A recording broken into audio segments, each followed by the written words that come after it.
think what I really want to express to you guys right now is, we are on the front lines, folks. Yes, we are. Welcome to my tent on the front lines of the war, the battle that we never knew existed. Where are soldiers? Are they overseas or are they domestic? Are they foreign or are they domestic now? Anyone? 75% of our service members die non-combat deaths, which leaves only 25% of our soldiers that die valiantly on the battlefield, protecting, defending. My son could have, he dreamt since he was a little boy of being a soldier man. He looked up to you guys. My only son. My baby. Caleb Grant. He actually had another middle name that I gave him, Alexander. It's very powerful.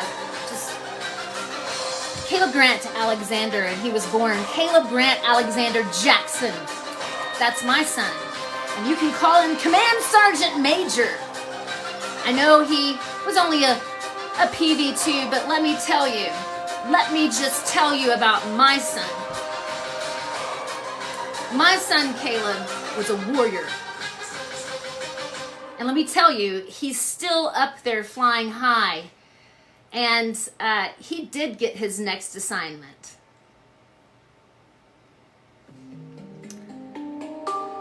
His next assignment. You know, it's the strangest thing. What happens when you're this close to someone who's died? The air is so thin between earth and heaven. When you get that knock on your door and you see those beautiful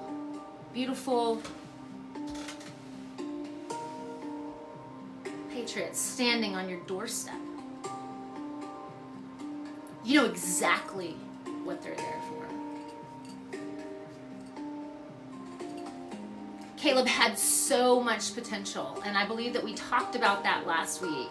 He had so much potential. He was 12 points away from a perfect PT score. He is fresh out of basic training and AIT. He had just graduated from airborne school at Fort Benning. He left on Thanksgiving Day of 2019. I drove him to the airport in Dallas, Fort Worth myself. And that was the very last day I ever saw my son alive. Now, we spoke after that, of course.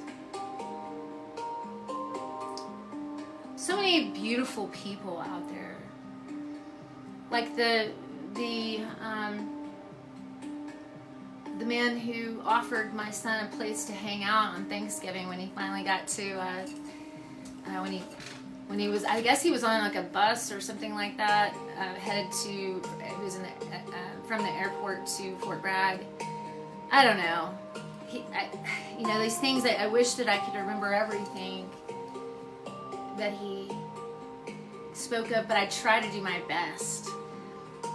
But he called me and he told me that this guy had said, "Hey, what are you doing Thanksgiving?" You know? And Caleb said, "Well, I just got here, you know, I'm gonna check in, you know, at the base and everything." He said, "You're gonna come home with me," because he had mentioned that his son was, over there at Fort Bragg, and he offered Caleb a place to go hang out for Thanksgiving. And it's people like that that just, you know, bless me. thinking about those memories. There's so many good memories. And there's also a lot of sad and confusing memories. When I go back and I think about when I was at Fort Bragg for Caleb's memorial, I remember looking at every single one of those soldiers standing at attention in this big boardroom. And I spoke to every single one of them. I went to every single one of them and I looked them in their eyes.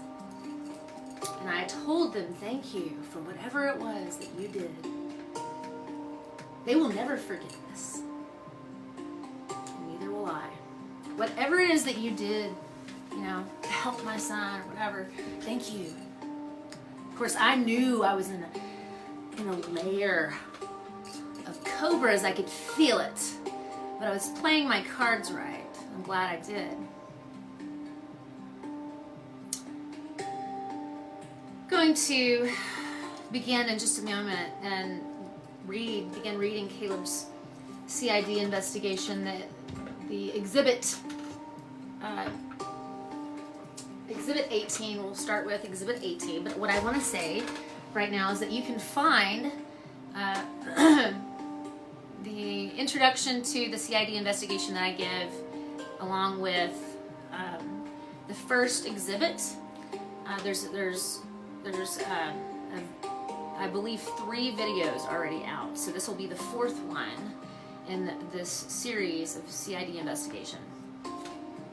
So, you know, if you haven't seen those other videos, you should go check them out and, you know,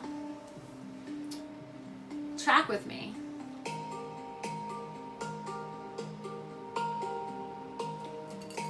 Pardon me. Gotta pour myself a little something to drink here. All right.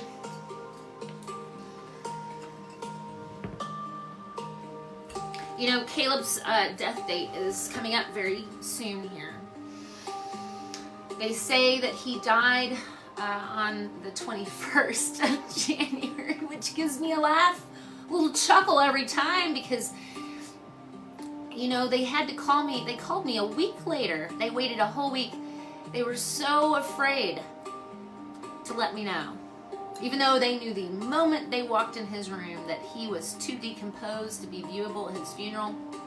But these guys, no, they waited a whole week before letting me know. In fact, I was asking for him to be buried in pink and greens, which is the Army's old, iconic, new uniform. You should just look it up if you don't know what a pink and green is. They're really pretty. And Caleb was wanting to save up money for that particular uniform, and they had just they were just about to release them when he died, or they had already. Sorry, I'm from Texas, so I'm sure I sound pretty funny to some of you guys.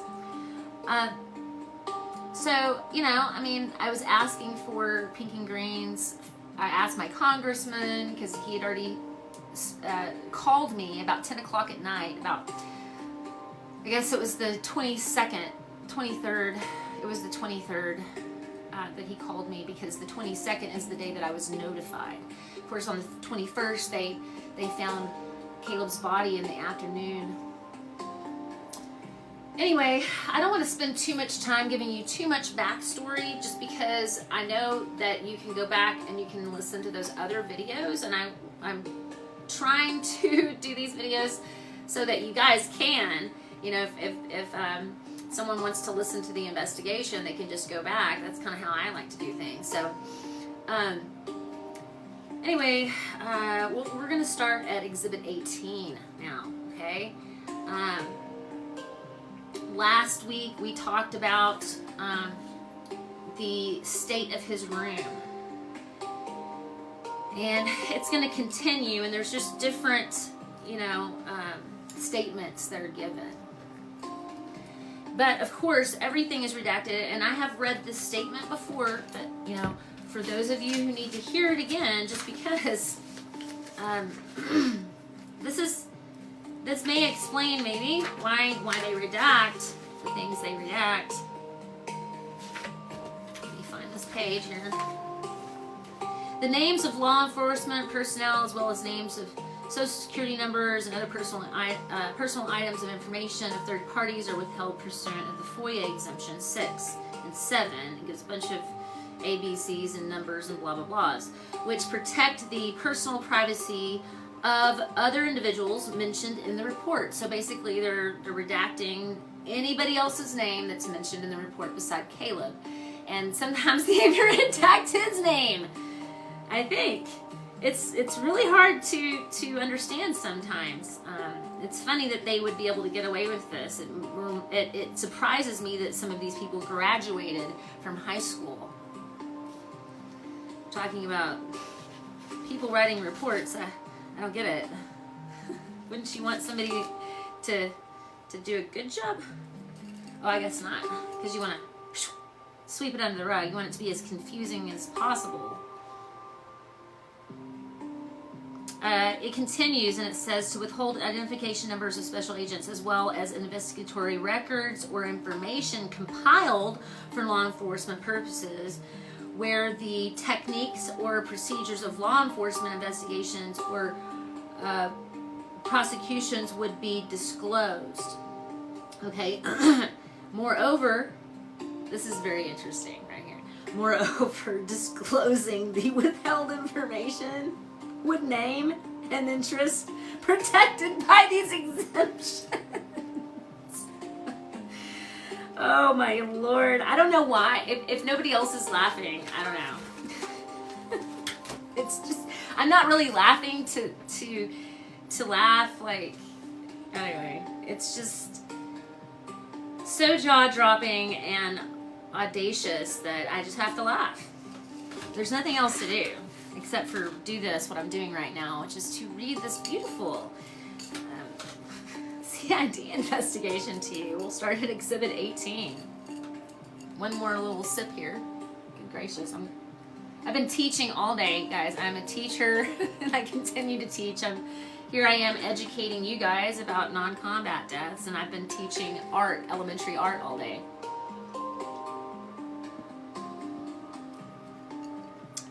All right.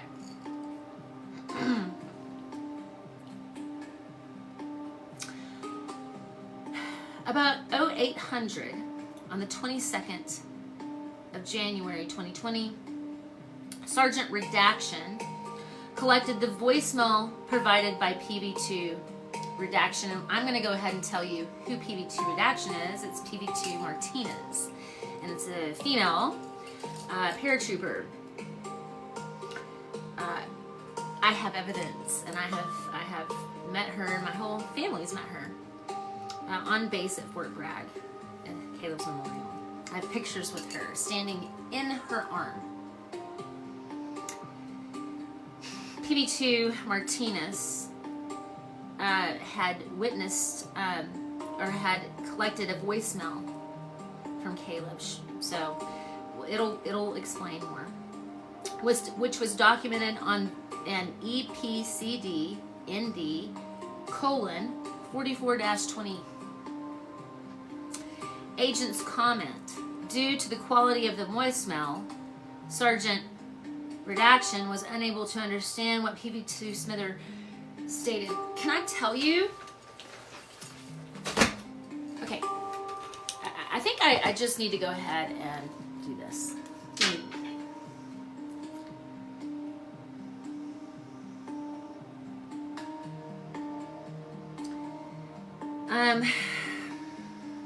Give me a moment.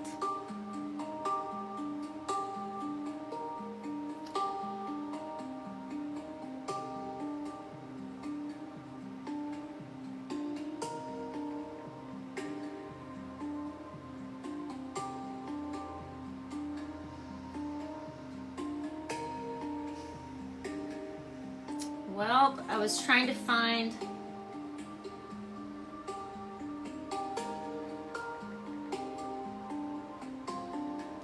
Here we go. Okay. I want you to prepare yourself, and I want you to understand that this is only my second time to hear this. So, I know this is crazy, but I'm going to pause this music that I have on right now, and I'm going to turn my heater off so that you can hear this. I want all the noise in the room to go dead for a second. So what I was just reading, it says that there was a voicemail. Okay, and it said that the sergeant couldn't understand what Caleb was saying. Well, he wasn't saying anything. Here's what he was doing. He was crying and whimpering in pain.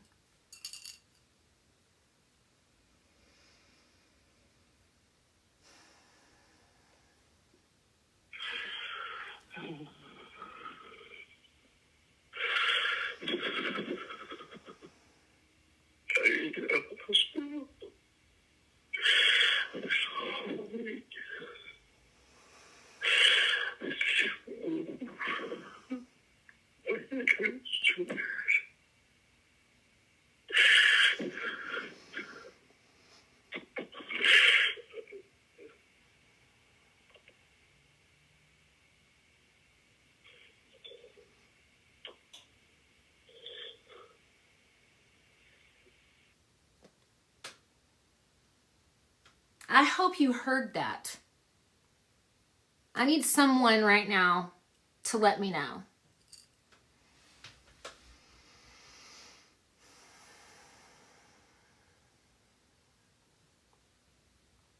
If you heard that clearly, let me know so that I can. Okay, thank you. Because I'll play it again if I have to, but I don't want to.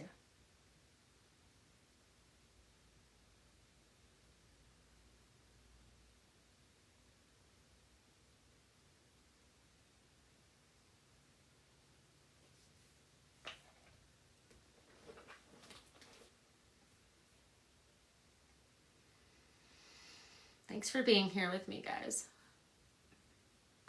I really appreciate you. We will continue.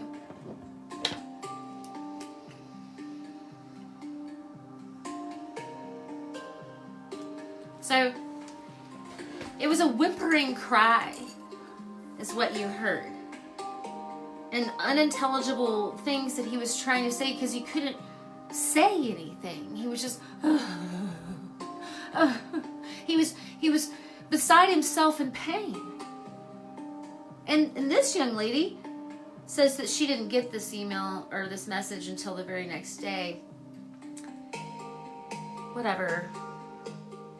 And she went to go, maybe it's true, I don't know. Only records would show that. Like, I'd like to see the date on that. Because it only says here, about, you know. They give me these words like about. That's not an exact. That's not evidence. Okay. About 09:27 on the 22nd of January. Okay, this is the day that they notified me. Sergeant of 2020, January 2020, Sergeant so-and-so, Sergeant Redaction, received electronic key access logs from Staff Sergeant Redaction, DODID Redaction, which I understand why they have to redact their personal identification number. That makes sense. But their name, come on, people. 37th BB, 2nd Brigade Combat Team, 82nd Airborne Division, Fort Bragg, North Carolina. A review of the key logs showed that the last time, 41, which is Caleb's room number, the last time the key that belonged to PV2 Smither was used was 10:58, that's 10:58 a.m., or, yeah, on the 15th of January. Did you hear what I just said? I said, and it says right here, it says, the last time 41, the key that belonged to PV2 Smither was used was at 10:58 a.m. on the 15th of January. And just to let you guys know that all of his Okay, I have his phone records because I got them myself, because the CID and the Army, they refused to look at Caleb's phone for any evidence. And so, the thing is that since this is a negligent homicide, this is gross negligence, you would need to look at this information, okay? Because the 15th of January, he's entering his room for the very last time at 10:58 a.m. and the very last time anybody spoke to Caleb or he ever responded to somebody was on the 15th of January, okay? Right after he got back from the ER, the very last time, and you'll see that. I'm going to continue, but if you need evidence, here I am going. I'm reading his CID investigation. I have not been fibbing. I'm letting you know exactly what it says. About 10:40 on the 22nd of January. Oh, this is getting good. Let me just have another swig here.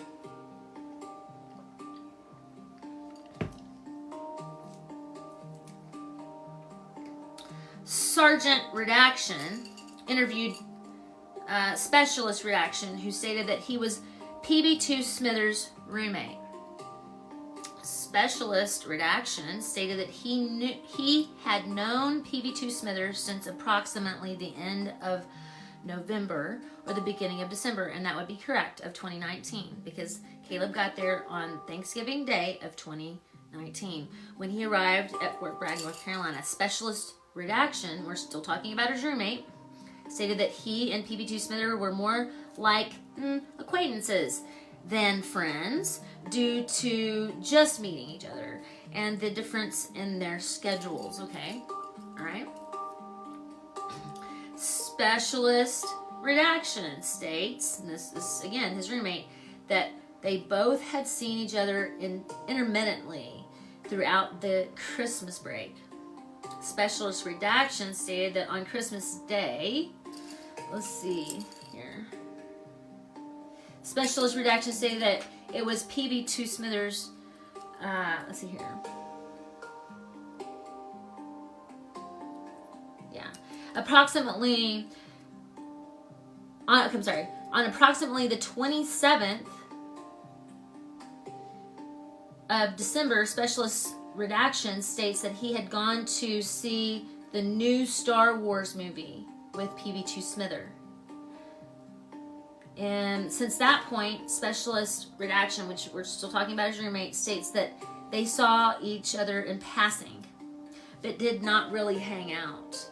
The last time Specialist Redaction stated he saw PB2 Smither was on the 15th or 16th of January. Okay, so 15th or 16th. But like I said, the last time he responded to anybody was on the 15th, in text message or in phone call. I have that as proof as part of his phone records. Okay? So, and it already said that he, room 41, key 41 wasn't opened again. After the 15th by Caleb. Okay? So,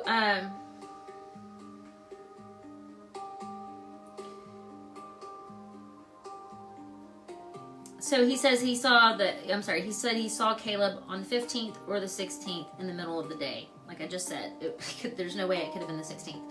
Specialist Redaction states that PB2 Smither had been acting sick since he hit his head and had been acting dazed and could not look at light. But let me tell you something. If you remember when we read the beginning of the CID investigation, our little friend here, Caleb's roommate, says that he didn't know Caleb was sick or that he'd hit his head. And so now he's saying this, that he'd been acting sick since he'd hit his head. And I don't know his roommate. I don't know who it is, but I will find out eventually. And it says that he'd been acting dazed and could not look at light. Specialist redaction stated that PB Smither would stay in the bathroom for an hour at a time as well. Wonder if he was sick. Specialist redaction asked PB Smither if he was all right, and PB Smither replied, yeah. On Thursday, the 16th of January, Specialist redaction stated that he was cleaning up the common area of their barracks and put some of PB2 Smither's clothes in front of the door. Okay? In front of Caleb's door, right? Because we talked about how the rooms were set up. And they had like Jack and Jill bathrooms, so they had their own private room, and they had a common area shared with 2 soldiers, right? I'll answer some questions in a second, guys, okay? I'm so sorry. I'm just going to stay on track here.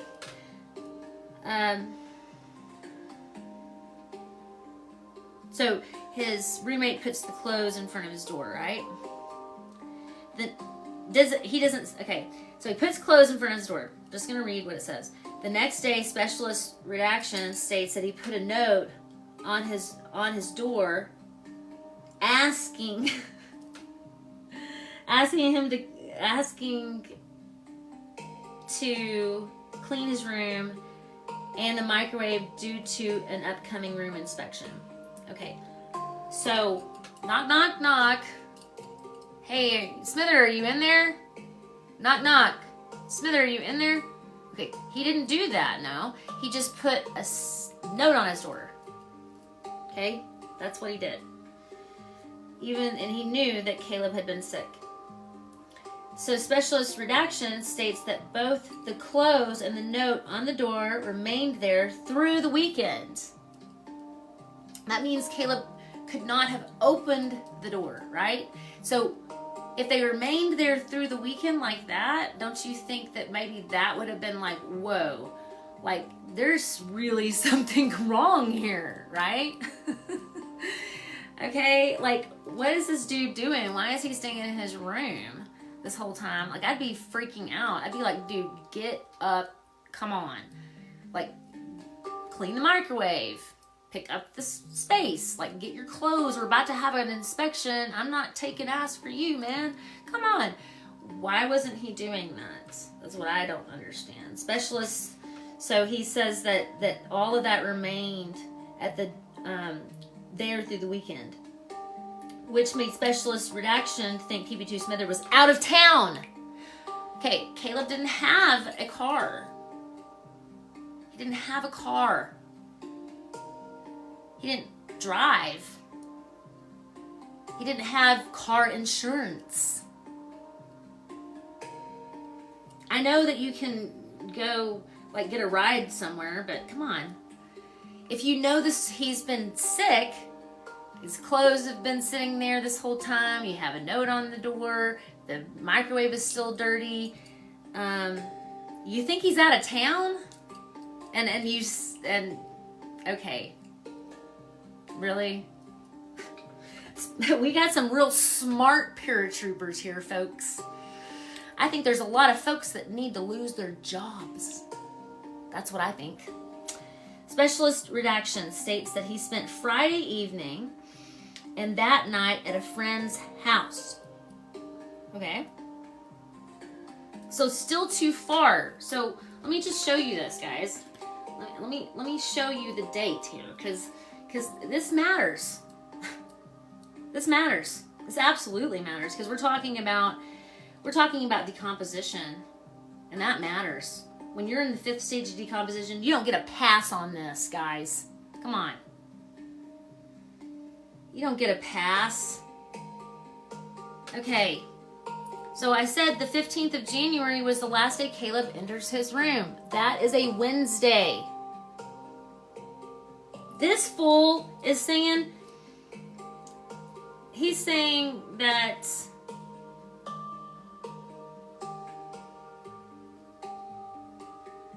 okay, on the 16th is when he leaves the clothes at Caleb's door and the note, right?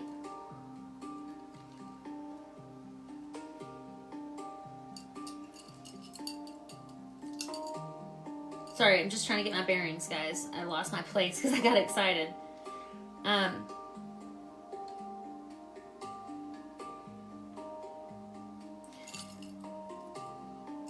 Okay, so he says that he spent Friday evening and that night at a friend's house. So I don't know, is he talking, it says he spent Friday evening and that night at a friend's house. What's that night?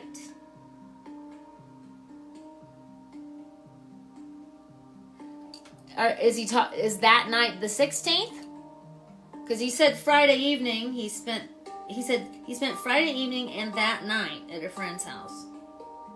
Is he talking about the 16th? So he spent the 16th and the 17th at a friend's house. So he didn't have to check on Caleb because he's gonna go spend some time with a friend, right? So I'm good. No responsibility. I don't have to, right? It'll say later on in here, it'll talk more. It'll give more information. I have a lot of it up here, so just stay tuned.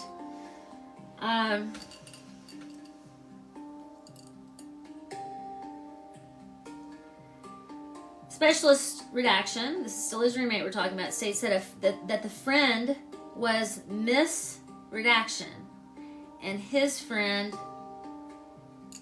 Mr. Redaction. I'm confused. It's like a miss and then a his. Anyway, that doesn't even make sense. I'll read that again. It states, on Saturday, Specialist Redaction states that he hung out in his room and slept once he got back from Miss Redaction's house. So it is a female that I guess he went to go maybe see, I don't know. It sounds like a,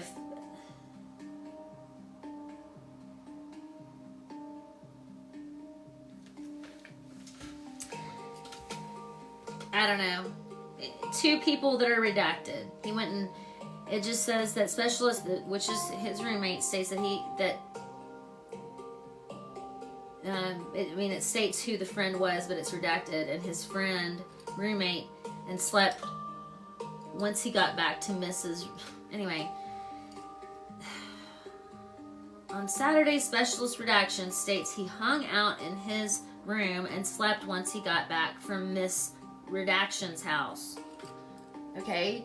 So he's just like passing on everything. He's like, I'm going to take a pass on the 16th, I'm taking a pass on the 15th, taking a pass on the 16th, taking a pass on the 17th. Now we're all at a Saturday and he's still taking a pass. Like, it's not my responsibility. On Saturday, Specialist Redaction states that he hung out in his room and slept once he got back, right?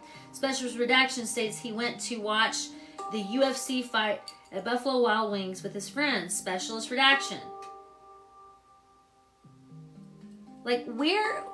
Why is he not, in all of that time, he did not even mention checking on Caleb. And he is his roommate. And he knows that he's not well. DOD ID, redact, he knows he's on quarters. DOD ID, redaction, E Company 37th Engineer Battalion, 2nd Brigade Combat Team, 82nd Airborne Division, Fort Bragg, North Carolina, later Saturday evening. What? Oh my gosh, okay. On Saturday, Specialist Redaction stated he hung out in his room, slept, and in the evening went to his friend Redaction's house. That's Sunday. So on Sundays, now he's hanging out in his room, slept, and in the evening went to his friend's house, a redacted friend's house, to watch the Green Bay Packers and San Francisco 49ers football game. Specialist Redaction states he thought he heard noises coming from PB2 Smithers' room. Taking another little drink here. Can't handle this, folks.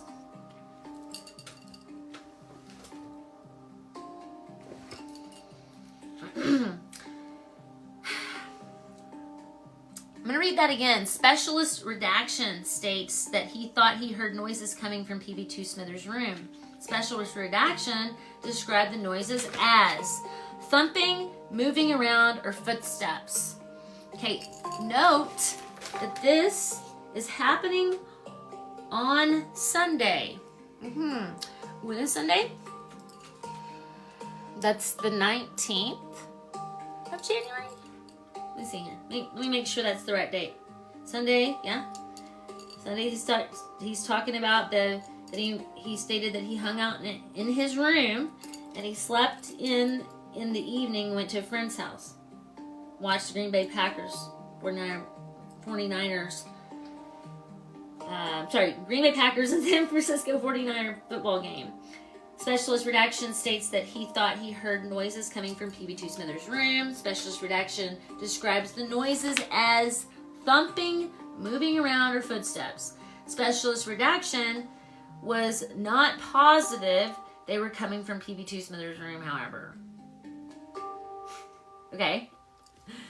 On the 20th of January 2020, Specialist redaction states he prepared his uniforms and relaxed. That's on the 20th. So that's on Monday.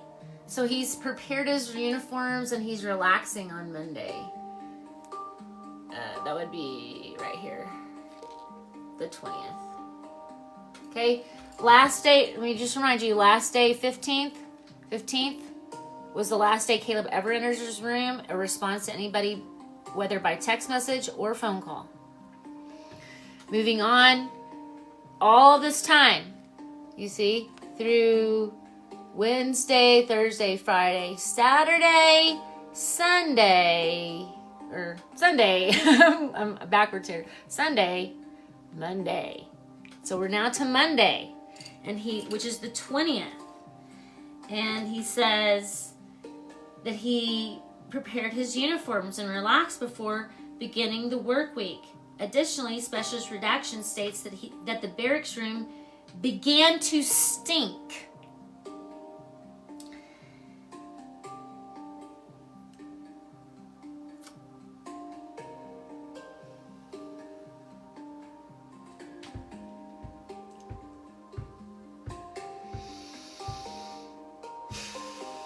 God, I'm so glad y'all are hanging out with me.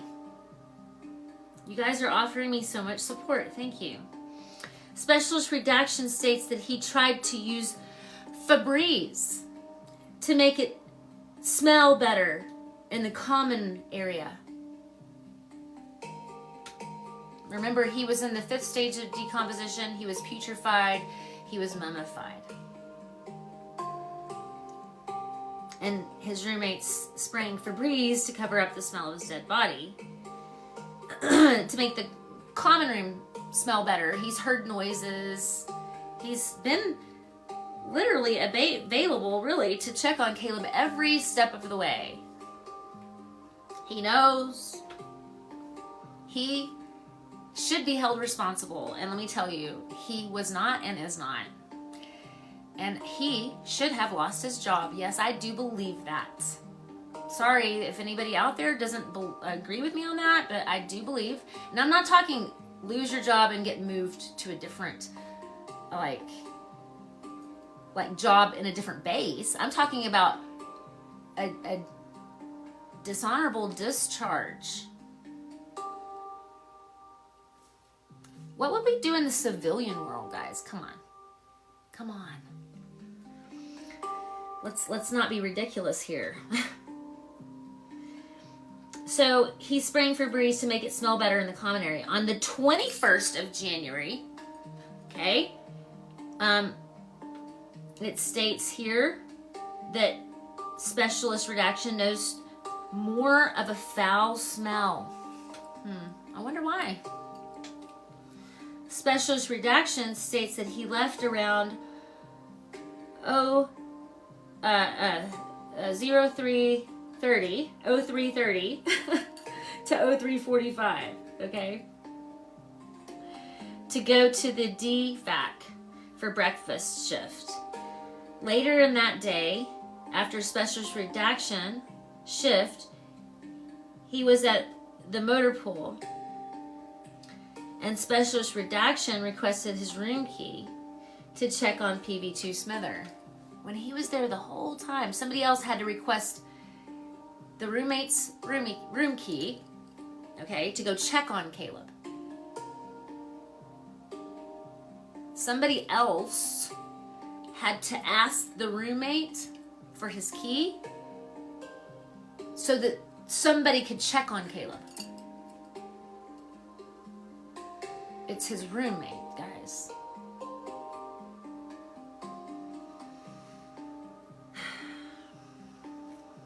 About 30 minutes later, Specialist Redaction was requested to come to the barracks, where he was told that PV2 Smither was deceased.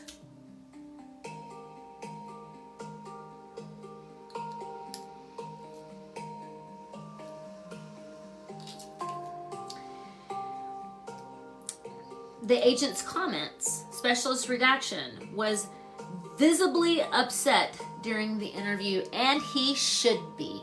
And he should not be working for the United States Army.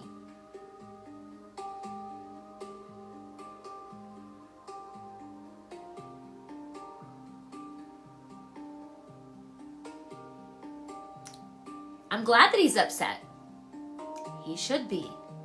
Specialist Redaction disclosed PV2 Smither was close to his mother and had a girlfriend.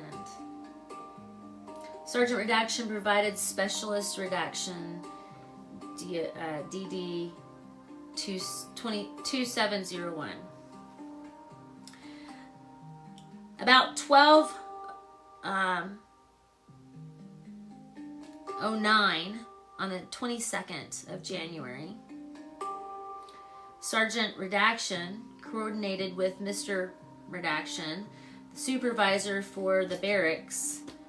Hold on, let me make sure that's what that says. The supervisor for the... Sorry, I have a little sticky note on there that got over a word. Supervisor Fort Bragg Fire Emergency Services. Okay, so Sergeant Redaction coordinates with Mr. Redaction, Supervisor Fort Bragg Fire Emergency Services, Fort Bragg, North Carolina, who provides this office with the fire report from the 21st of January. A review of the report revealed Fort Bragg Fire and Emergency Services responded for a cardiac request with obvious signs of death. A review of a report revealed Fort Bragg Fire and Emergency Services responded for a cardiac request with obvious signs of death. The report also revealed no life-saving efforts were performed. Okay, I want you to take note of that, because earlier, if you will go back and watch the other videos, it talks about all the life-saving measures they gave. I mean, I don't know why you would do that to a body that's so decomposed, that's stinking up the common area. And I have it on, I have some other paratroopers out there that have told me that during that time they had to evacuate because of all of that. And the smell was going not just in Caleb's room, but down the hallway.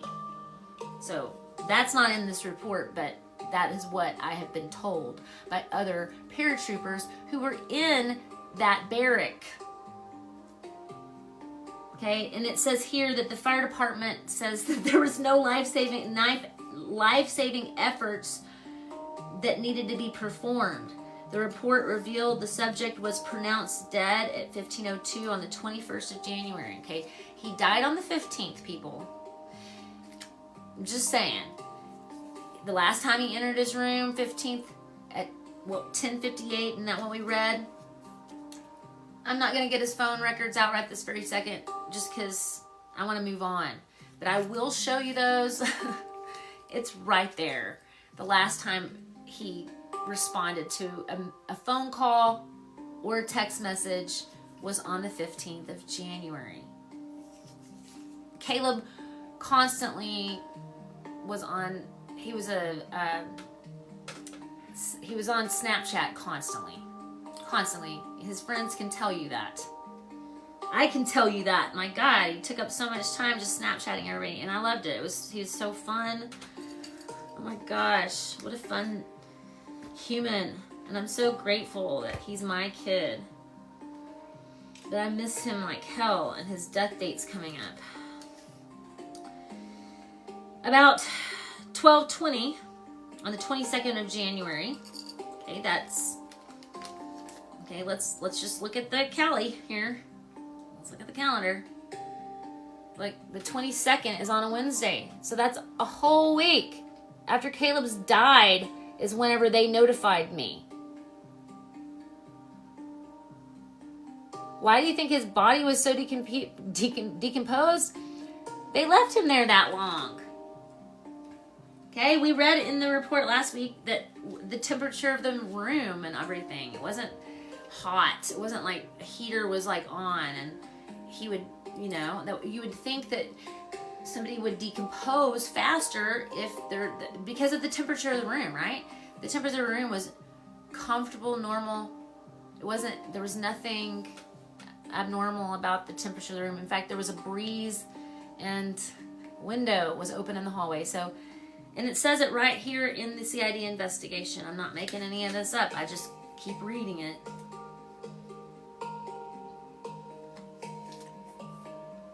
Okay.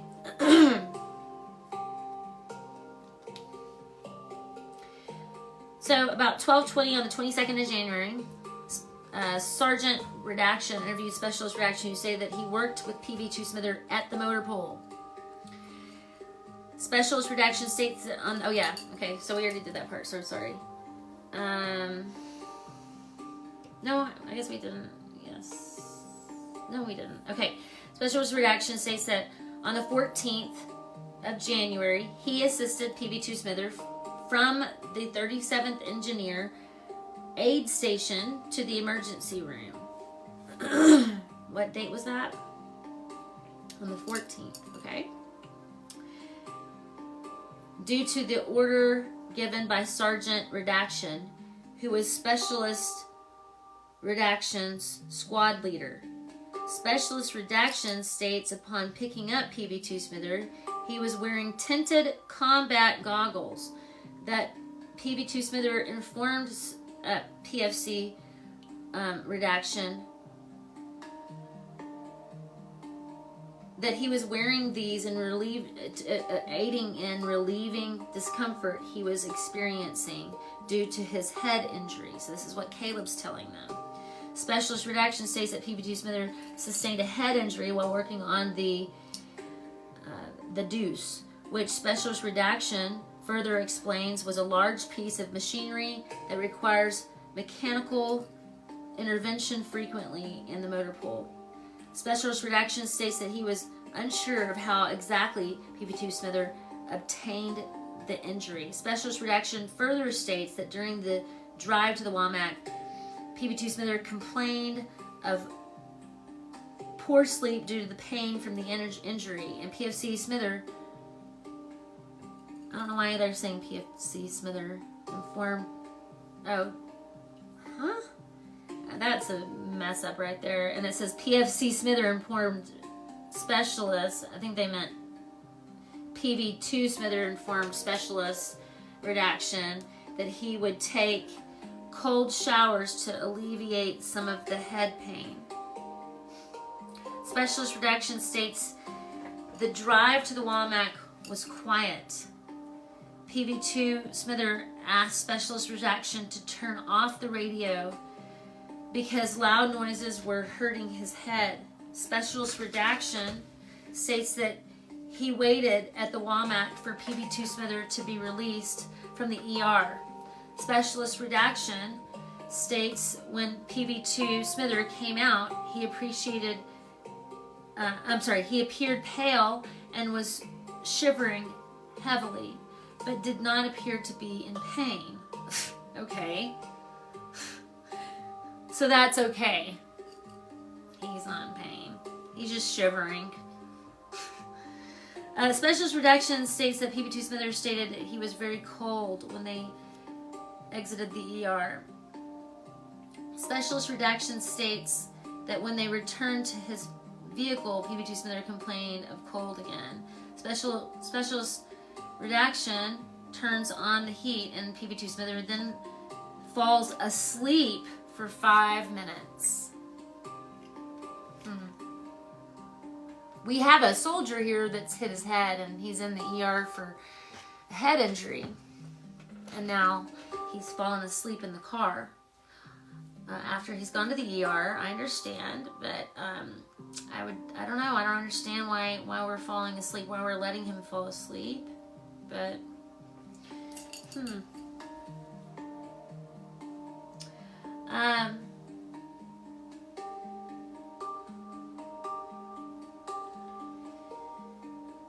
Specialist Redaction was driving PB2 Smithers.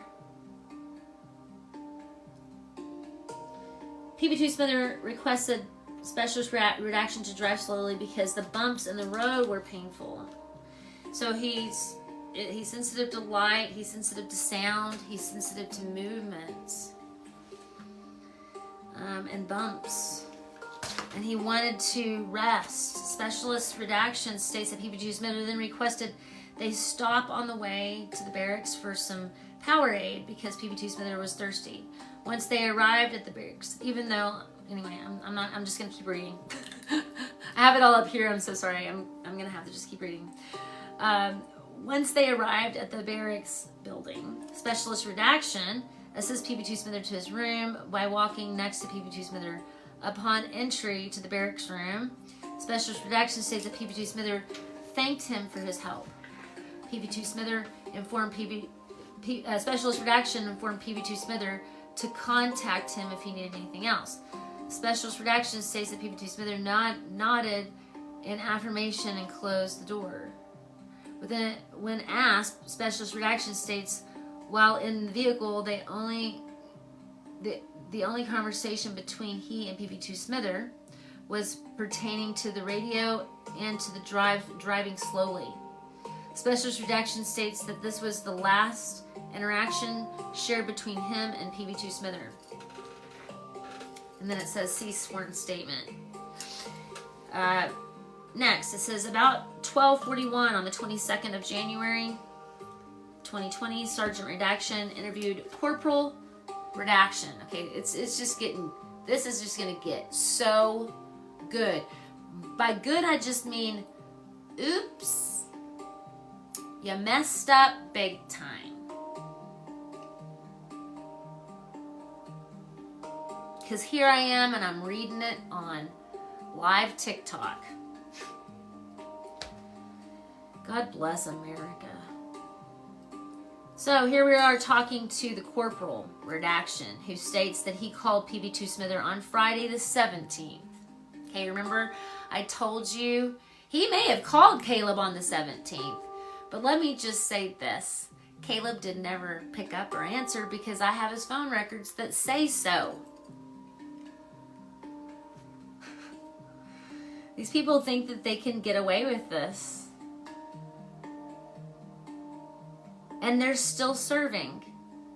They're still leading. They're still getting to have all their benefits and everything. Corporate Redaction states PB2 Smithers that he calls him on the 17th, which is Friday. Note, the last time I ever talking to Caleb was on the 15th.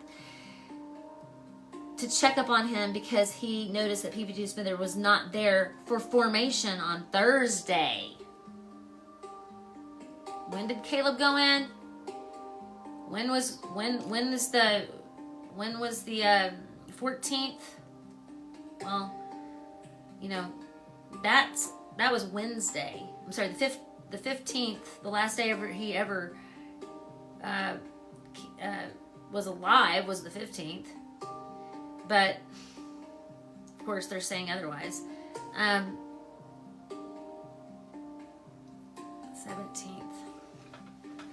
Yeah, okay, so Caleb goes to the ER the 13th, 14th, 15th.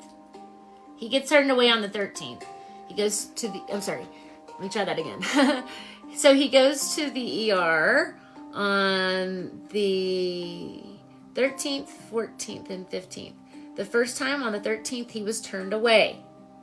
Okay, the 14th, he goes to the ER again. The 15th, he goes to the ER again.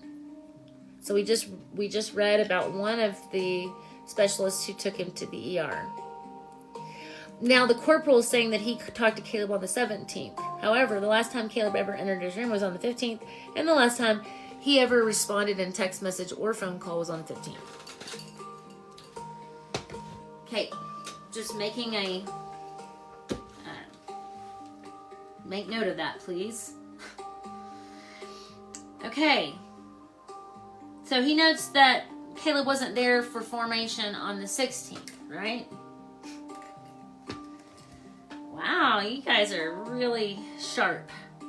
Corporal Redaction states that when PB2 Smither answered, he sounded like he just woke up or groggy or possibly in a little pain.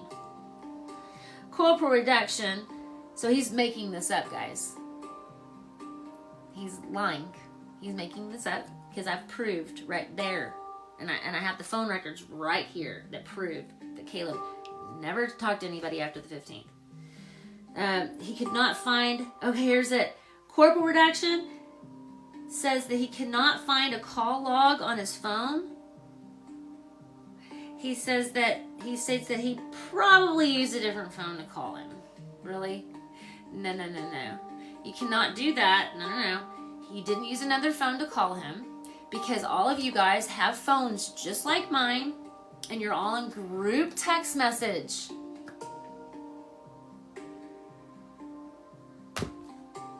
God bless these people, I swear. They should be embarrassed. Whoever's not holding these people responsible should be so embarrassed right now to be a leader of these people. Colonel Otan.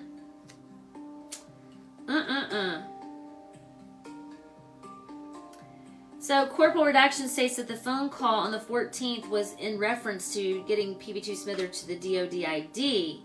Corporal Redaction states there was not a roster to check on PB2 Smither, but from what he understood, Specialist Redaction was checking up on PB2 Smither. Okay, let me just say that there was orders to check on Caleb, so all of that is BS. Except for later on, and the command gives me this, and it says that there's no protocol in place on their base to check on an injured soldier, which is ridiculous. What year are we, and how long has Fort Bragg been open as a military base, and there's not a protocol in place to check on an injured soldier on their base? That's ridiculous. Not a roster to check on Caleb, but okay, so he understands that so-and-so, a specialist so-and-so, is supposed to be checking on Smither. Corporal so-and-so states that Specialist Redaction told him on the 21st that he checked on Smither on Sunday the 19th. Okay, that would be Specialist Heineman. And that's the lie right there. That's another big lie. He did not check on Caleb on the 19th, guys, because again, he was putrefied, mummified in the 5th stage of decomposition. They were spraying Febreze to cover up his dead body smell. It goes deeper. Come on down with me. Here we go, guys. Corporal Redaction states that Specialist Redaction told him on the 21st that, he was checking on Caleb. And then he saw Caleb on the 19th. Corporal Redaction states that he overheard Specialist Redaction say his room smelled like shit. After hearing this, Corporal Redaction states he told Specialist so-and-so he needed to go check on PV2 Smither. So what's going on here? Let me translate this. They're all standing around together. And Caleb's roommate says his room smells like shit, man. And then the corporal goes, it looks at special assignment and says, you need to go check on him. Okay, hold on a minute, guys. All of you need to go check on him right now. Like a long time ago, like 6.5 days ago, check on him. But no, you're just standing around and you need to go check on him. Oh, his room smells like shit? Spraying Febreze. Corporal redaction states that he did not witness PB2 Smither previously hitting his head in the motor pool. Okay. Here's the agent's comments about the corporal. Follow me here. Corporal redaction related he could not find the call log on his phone. How do we trust that testimony, first of all? Why aren't you grabbing his phone and looking for it? Whatever happened to proof? He possibly used a different phone, but he could not remember because he drank after he spoke to PB2 Smither. Okay. Corporal redaction then states that he was with friends, but he couldn't remember which friends. And this is just like, a couple days later. How do you not remember which friends you're with? No? You don't remember what friends you're with? That is a lie. And then he continues to say, Corporal redaction says the agent just notes that Corporal redaction was getting irritated when he was asked questions about when he last spoke to PV2 Smither. So he can't find. He says, "Oh, I spoke to Caleb. I spoke to him on the 17th, but I don't have that call log. I can't find it. I probably used a different phone. Probably used a different phone. Oh, and I drank after that, but I don't remember what friends I was with. No." And then he's getting irritated when being asked questions about when he last spoke to Caleb. And this kid, Corporal, hasn't been fired from the United States Army? He gets to still be a paratrooper? Really? Okay. About 13:12 on the 22nd of January, 2020, Sergeant Redaction interviews Sergeant First Class Redaction, who states that PB2 Smither arrived late to morning formation on the 15th of January, wearing tinted dust goggles and complaining his head was hurting and his eyes were sensitive to light. Sergeant First Class states that he drove PB2 Smither to the ER about 0635, 15th of January, 2020. Sergeant First Class Redaction states that during the drive to the ER, PB2 Smither stated he went to the ER the night prior, but was told to see his primary care doctor by the ER staff. Okay, I'm writing it down again, guys. I'm keeping track of how many times and where they have said in all these different statements. So this is, let me make my pen work here. Oh, God bless. Don't you love that? Okay. Surely I have a pen that works. Okay. So I have page 58, exhibit 18. Okay. So far, that's 4 times we've read in here that he was turned away on the 13th of January. The first time he went into the ER.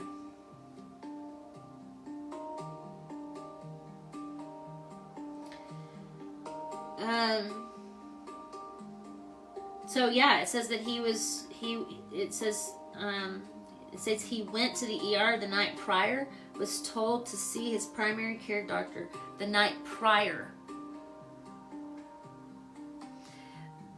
by the ER staff. Okay, but I don't think that's the right date. I think this is supposed to be the 14th. But see, they, you know, I don't know. I think they're getting the dates wrong. I really do. Nobody's studied this quite as thoroughly as I have, except for maybe my federal attorney, Daniel Maharaj.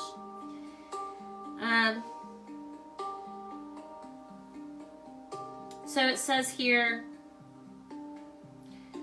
Sergeant First Class redaction states that PV2 Smither stated that the head pain started after he hit his head on a piece of equipment at work earlier in the week. Earlier in the week.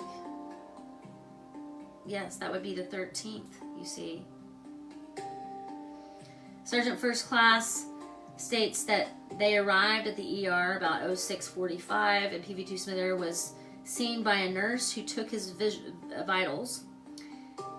Sergeant First Class redaction states that he left the ER when Sergeant redaction PV2 Smither's team leader arrived.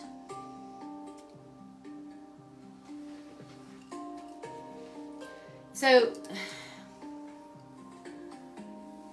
what I want to point out here is that they're saying, back in the beginning of the CID investigation, it talks about the 9th, and it looked like handwriting had been changed on those documents to reflect the 9th of January. Okay, ask me how I know. I am a elementary teacher. And I know handwriting. So,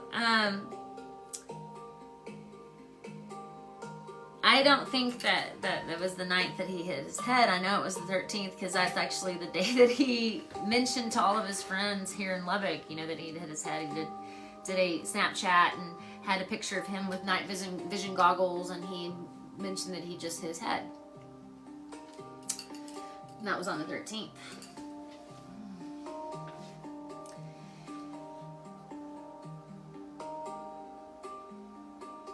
Okay, so moving forward. Agent's comments. Sergeant redaction provided the DD form 2701 to Sergeant First Class redaction. Sergeant First Class redaction provided a sworn statement and timeline pertaining to the interview. Okay? And by the way, I believe that that is, let me find my, here it is. I have my phone roster here, and so we said that the statement that we just read, I can find out who it is real quick. And I think I know his name, but I just want to make sure I'm saying it right. So this is a Sergeant First Class.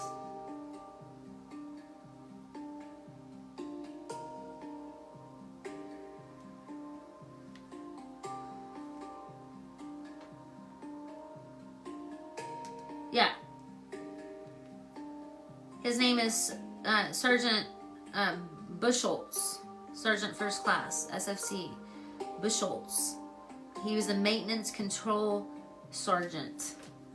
That's the guy that took Caleb to the ER and made the statement that we just heard. So I'm linking this in my head because I also know that. So that would be 2 people so far that have said the 13th, and they are upper leadership that's saying the 13th. All the underlings are saying the 9th because they're being told, you better say the 9th. But these guys that are in upper leadership, they're saying the 13th. Just saying. Okay. I was just making that note in my head. About 1342, 22nd of January, Sergeant redaction interviews PV2 Martinez. Okay, she's the only PV2, and she's the only she. Okay, and I met her. I have pictures with her. like I've mentioned before. So they interview PB2 Martinez, who states that she met PB2 Smither in advanced individual training. She met him in AIT over at Fort Leonard Wood, where they hung out and played sports with other classmates. PB2 Martinez states that PB2 Smither arrived at their unit. They worked on a deployable universal combat earth mover, which is a Deuce M105 earth mover. PB2 Martinez states between the 6th to the 10th of January, PB2 Smither hit the back of his head on a radiator. So she's acting like she doesn't know, or they're planting this statement in there. I don't know. I just think that their timelines are so weird. We all remember seeing him in night vision goggles and that Snapchat, and we will never forget it on the 13th. But you know how Snapchats go, they disappear. And he had stated himself that he had gotten a concussion on the 13th. Which, you know, anyway, there's a lot I could do if I could just get into his phone. PB2 Martinez states between the 6th and the 10th of January, Smither hits the back of his head on a radiator while standing up and had complications days after. With head pain on the right side of his head and pain behind his eyes. PB2 Redaction states she last saw PB2 Smither on the 14th of January after receiving voicemail of him crying because of his head hurting the night prior. And I did show that to you guys earlier. If you missed it, I played the voice message that PB2 Martinez had received from Caleb, and it's horrifying. And I will be uploading this CID investigation podcast video that I'm doing right now, live video. I will be uploading it onto Caleb's YouTube channel, PB2 Caleb Smither. So you will be able to hear that again if you want to hear it. It sucks.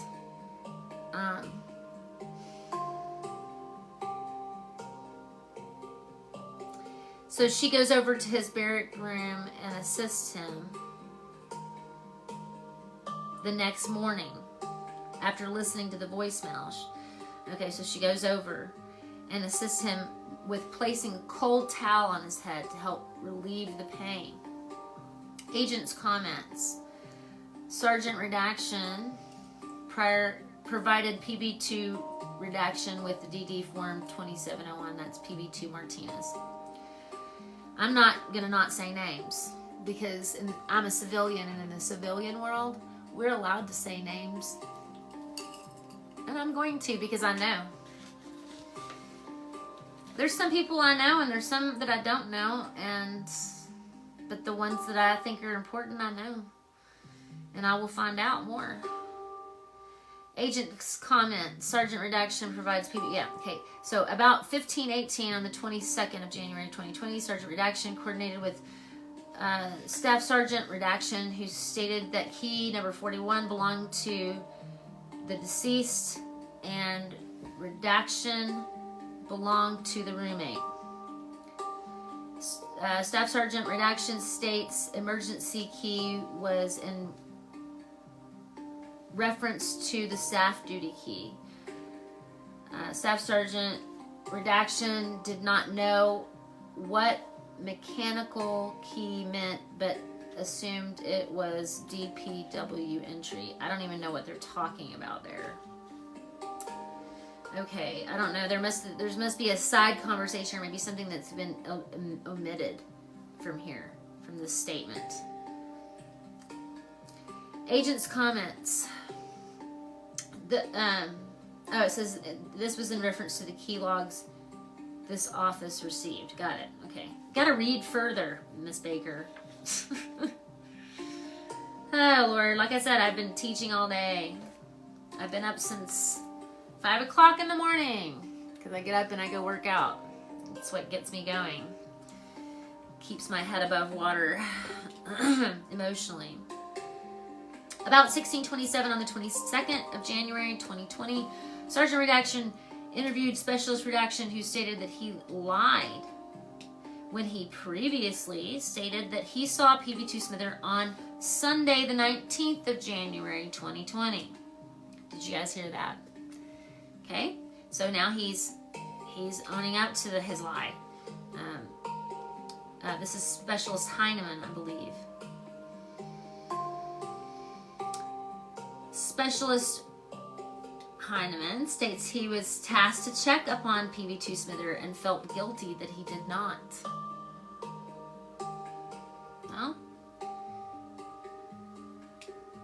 I can imagine that you would, Austin Heineman. But it is gross negligence. It's half-assery. It's shirking responsibility. It's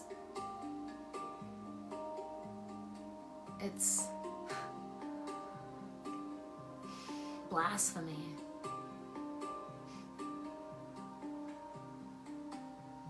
You're not a brother. You're not a true brother. You're a wannabeer. Hey, I've jumped out of airplanes. I've static lined. Okay? Austin Heineman. You gotta have valor. You gotta have more than that. You gotta have you gotta, people are like, the Soldier's Creed, the Airborne Creed, we don't need that. We don't. Okay, well maybe you do. Maybe you need to go back to your core values. Maybe you need to get in touch with all of that. And by the way, Austin Heineman stood in front of me, in front of that boardroom, and he told me that he was going to go to Ranger School for Caleb, because that was one of Caleb's goals, was to become a Ranger. And I had no idea at that moment that was the kid that lied about checking on Caleb. Told leadership that he checked on Caleb on the 19th. Well, there's no possible way. I mean, look at the decomposition, guys. They found his body on the 21st. You don't putrefy, mummify like that. Not in a room that has is a comfortable, normal temperature of 70. Okay, with a breeze. It takes time.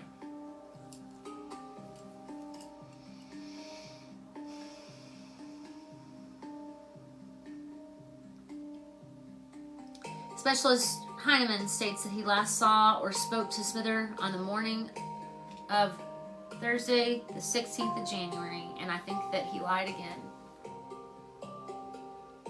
He just can't stop. Because he's just like, oh, I'm in shit. I'm in deep shit. How am I going to save my ass? Well, obviously decomposition doesn't lie, so it can't be the 19th that I talked to Caleb.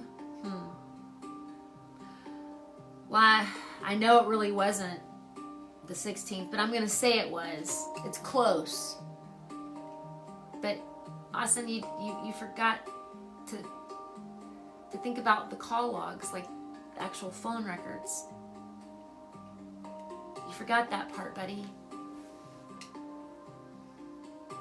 I'm sorry to have to look you in the eyes from this distance like this, Austin Heineman, but here we are. Colonel Otan, Lieutenant Orr, Sergeant Bushels,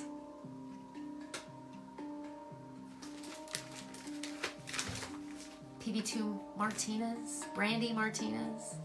All of you guys are paratroopers. You're supposed to be valiant. Airborne shock troopers.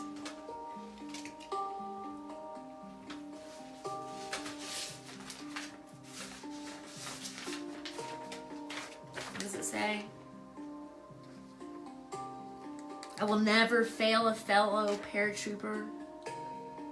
I cherish the sacred trust in the lives of the men whom I serve. Leaders have my fullest loyalty, and those who I lead will never find me lacking.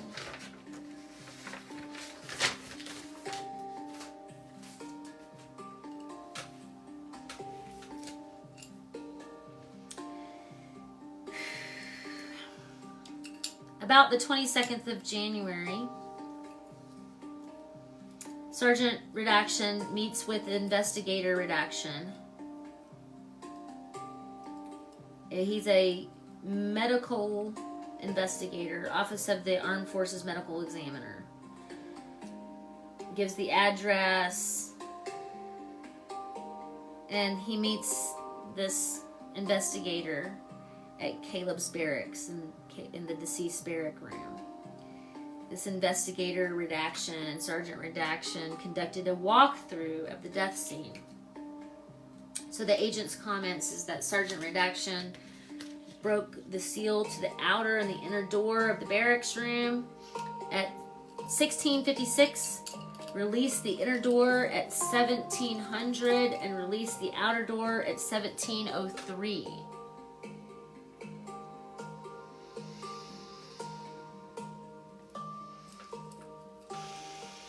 About 8:30 on the 23rd of January, so it doesn't give anything else about that. On about 8:30 on the 23rd of January, the day after I found out Caleb had died, Sergeant Redaction and Sergeant Redaction and Sergeant Redaction attend the autopsy of PV2's mother. The autopsy was conducted by Dr. Redaction, forensic pathologist. And he's from Dover, and I called him myself. He didn't know how. I must have got his phone number. And I said, wow, you know, I was inquiring about Caleb's autopsy. How did it go? And he's like, how did you get my number? How did you even know who I was? Well, just curious about how the autopsy went.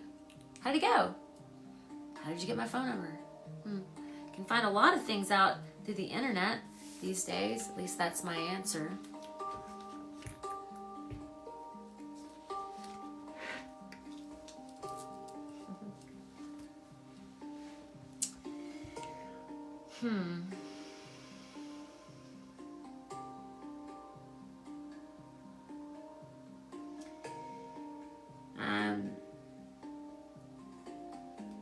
Yeah, so the doctor did not provide any preliminary findings at that time. And it took them about 9 months before I got Caleb's autopsy.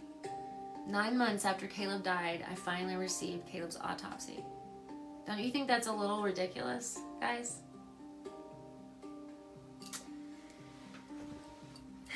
About,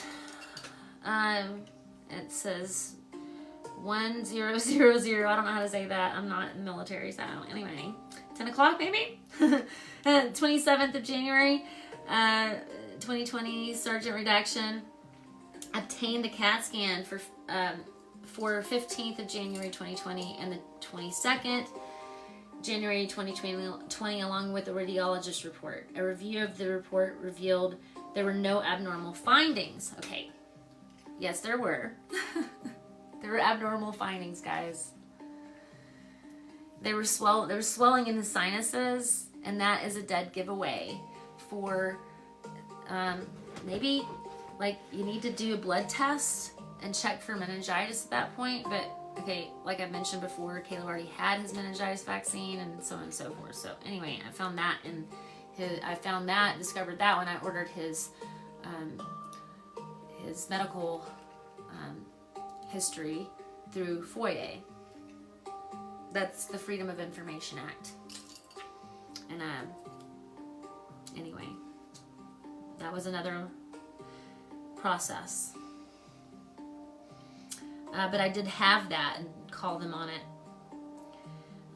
So the only abnormal findings, so there's no abnormal findings, but yes, there were. And I have had other medical doctors review that, his autopsy, and so on and so forth. So anyway, there's plenty of reason to find abnormal findings in that autopsy.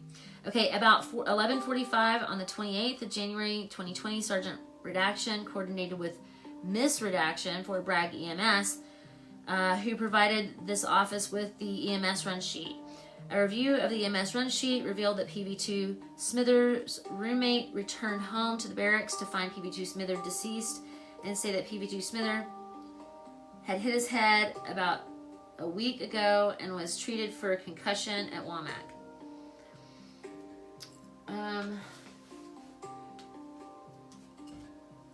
The roommate states that on Thursday the 16th of January, Smithers was not well and went back to see medical. He didn't go back and see medical on the 16th, okay? He didn't, there was no appointment on the 16th, roommate. Come on. Again, he didn't leave his room after the 15th. It's on a key card entry. It's a done deal, people. The roommates say that PB2 Smithers seemed to fine over the weekend. He did. Didn't we read that the roommate was doing other things over the weekend? So how did he know that he was doing fine over the weekend? And he spoke with PB2 Smithers on Sunday.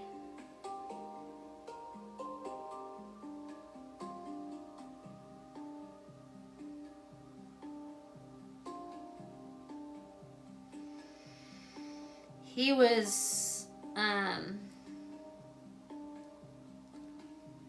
wow. He talked to Caleb on Sunday, really? Along with Austin Heineman?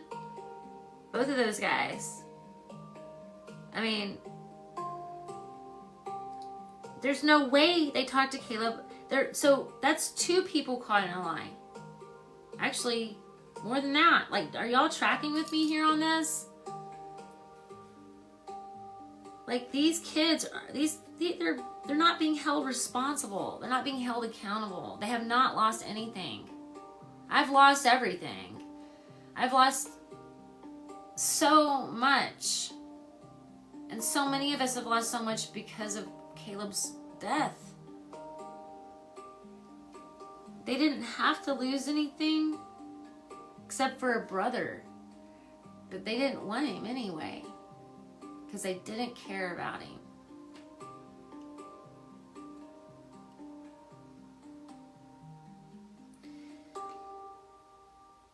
It says,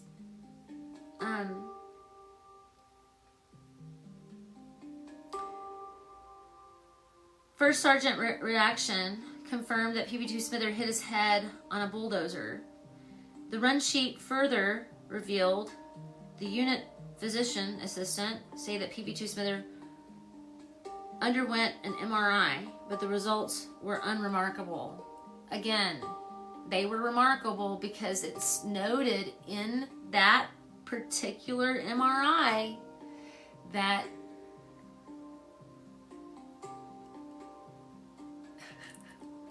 he had swelling in the sinuses. Okay, go look up meningitis symptoms, swelling in sinuses. Okay, go do it. I did. I looked it up, and I've talked to some other experts that understand this stuff better than me. But it seems pretty like I'm a teacher. I'm used to like breaking things down to understand them. So this doesn't make sense to me.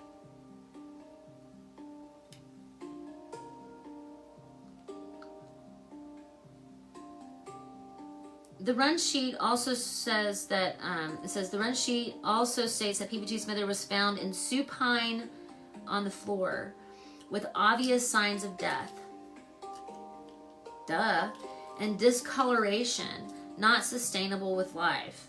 PB2 Smithers was found in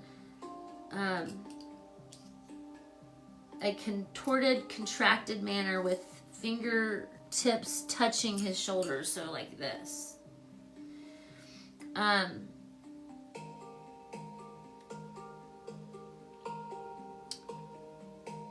this, okay, so the agent's comments. The statement is consistent with specialist redaction. Initial statement.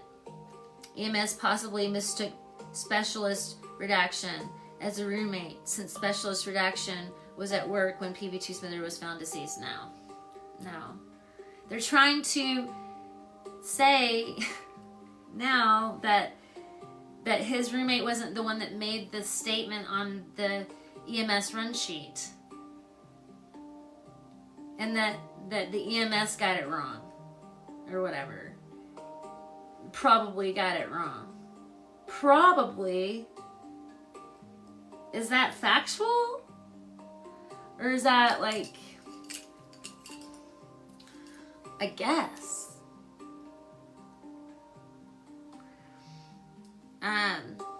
No. That's not how we do investigations, people. This is not how it works. Probably this is not how it works. Maybes. No. Okay. That doesn't equal fact. Proof is what we need. And the proof is here, right there, and so you can't just negate the proof because it doesn't fit your narrative.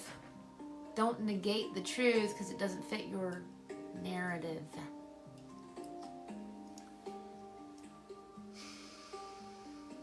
About 0900 on the 29th of January 2020, Sergeant Redaction received the approved search authorization for Major Redaction. Magistrate. That's so funny. I'm so sorry. I'm so like burned with these guys, you know? Magistrate. The full, okay. Okay, so here's the deal. They're asking for permission for the full extraction of PB2 Smither's cell phone, which they never did, because what happened was that they, instead of doing that, because they realized that they were getting into some hairy, it's a hairy situation here. So they better change, they might better change CID investigators real quick, and that's what they did. I went from Adam Armstrong, which was the original CID investigator, to Noe Hernandez. Okay.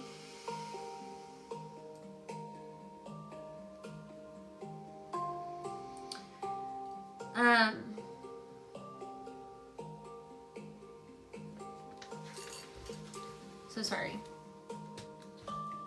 Okay, so let me just say that they never did send off Caleb's phone to get it unlocked. They never did. So,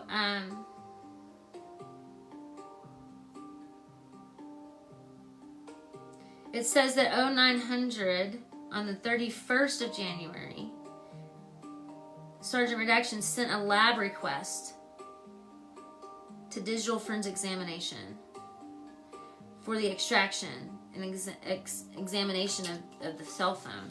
But see, I mean, they didn't end up sending it. They didn't send it. Or we would have, I would have the information off of his phone. They told me, Noe Hernandez told me that they didn't need to do that. Because once they decided that it was natural causes, so they say, then they stopped. Because once they decided that it was natural causes, so they say, then they stopped investigating.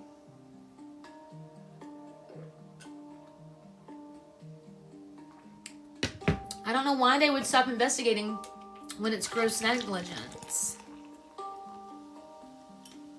In the real world, there's a penalty for gross negligence. Can I get an amen?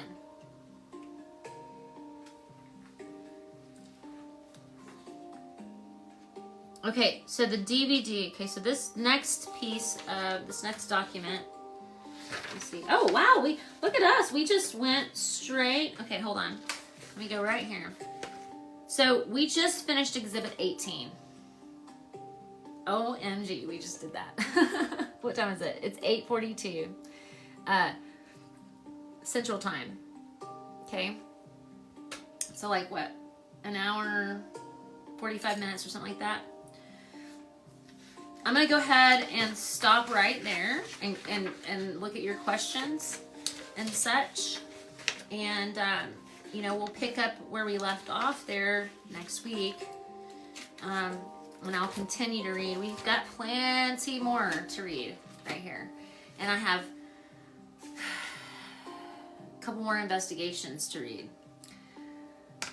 Also, they have never given us a quality review investigation. I wonder why. And they don't ever give any of us a quality review investigation. Just FYI. Because, listen, we're all talking. And we're going, did you get one? No. Did you get one? Mm-mm. Did you get one? No. Didn't. You? No. None of us? The investigation that we were promised? This quality and review investigation? No. None of us? No. None of us have. Okay. I'm just going to take a deep breath here. And I'm going to grab my iPad here and just get a little closer to you guys and say hello. Hi guys, how's everybody this evening? Just wanted to get down with the business. Wow, there's a lot of comments here.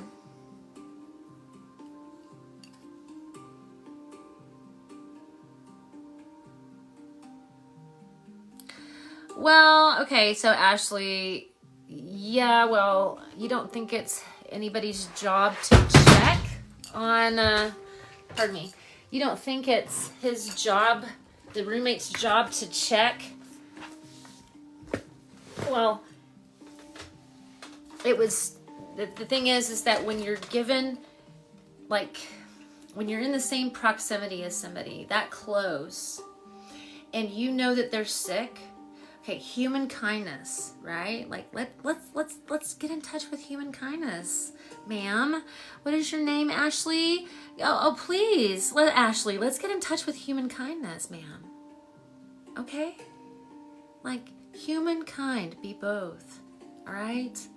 Like, no, not acceptable, ma'am. And especially when you start smelling the smell of a dead body, guys, when there's a dead mouse in the house, you know pretty quick. We're talking about a human body. We're talking about a barrack that probably doesn't have, I mean, like, you guys know what the barracks are like. Come on. Okay. Yes, they failed the soldier, thank you.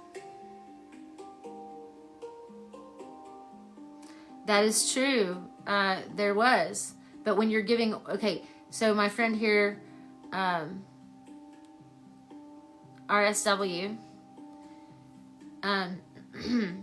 yes, that was the weekend of MLK. But when you're given orders to check on somebody, you're given orders. You're given orders to check on somebody. And also, think about just human kindness like I was mentioning before. Okay? Humankind be both. Okay? You the thing is about a service member, you're charged to protect life and uphold life.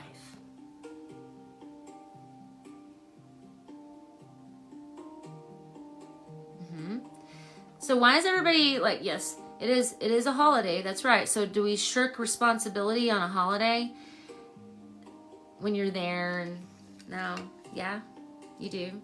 You just, no, not gonna go check on my buddy Steve. He's sick right now. It's Christmas Day. I'm gonna sit here and, no, I'm gonna check on my friend, man, come on. Let's check on our friends. Oh, awesome. Wow, Heidi.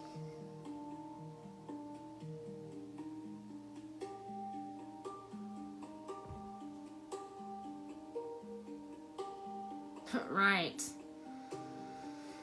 Yeah, so this guy didn't seem to think he should go into his room to check out where the smell was. I mean, I just find it really hard to believe that they didn't know what was going on. I think they panicked. And they had a holy shit moment. What the fuck are we going to do now, guys? That's what I think happened.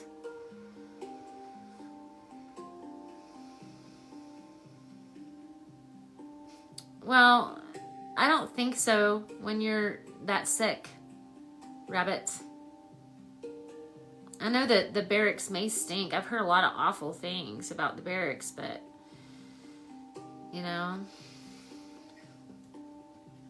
I don't know. I mean, like with as many deaths, 75% of our soldiers dying on bases. Sorry, 75% of our soldiers die on a base. I'm sorry, let me say that again. 75% of our soldiers die non-combat deaths. 25% die in valor on the battlefield. And then of the 75% that die non-combat deaths, 95% or 93% die on U.S. soil, on a base, on their own territory. So maybe you guys should start, like, I don't know, like, thinking about that a little harder. Like, 75% of our soldiers dying non-combat, 93% of those die on their own territory, on U.S. soil.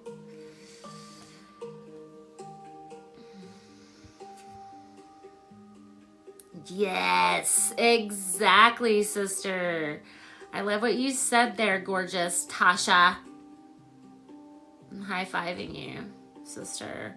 They always get transferred or promoted when they're covering up. Military 101, baby.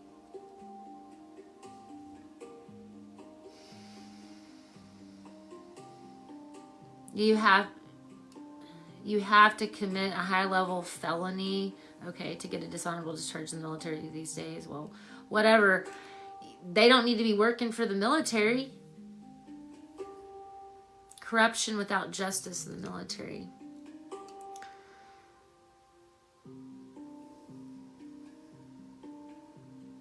I'm sorry, there's a main difference between using Febreze to cover up a bad food odor than a death odor. Exactly, Amber.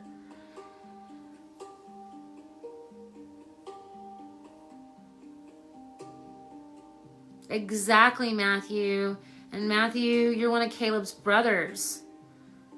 You are a true brother, Matthew. And I know that you would have checked on Caleb. Great, Rabbit. But do you know what a dead body smells like? A dead body doesn't smell like trash, ding dong. Pardon me, I don't mean to be ugly, but come on. A dead body doesn't smell like trash, people.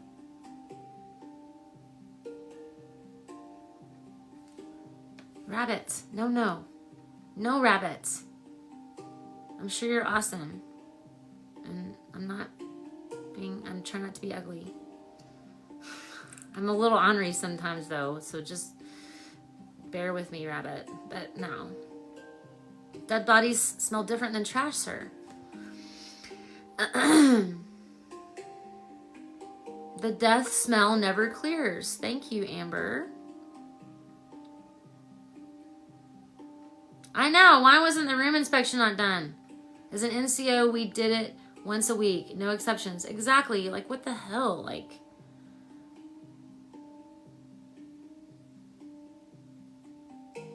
well, right. Rabbits. They don't share the same room. It's a Jack and Jill bathroom, right? They have their own rooms. They share a bathroom, and they have a common living area. Okay?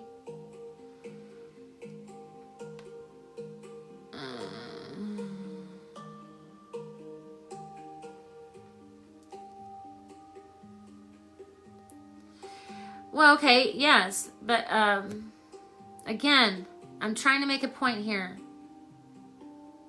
Collateral 915. Okay, he says, I don't think it has anything to do with the roommate. Okay, again, human kindness. What would you do? What would you want to be done for your child? Come on. What would you want to be done? Do you want to shirk responsibility? That you're doing it now.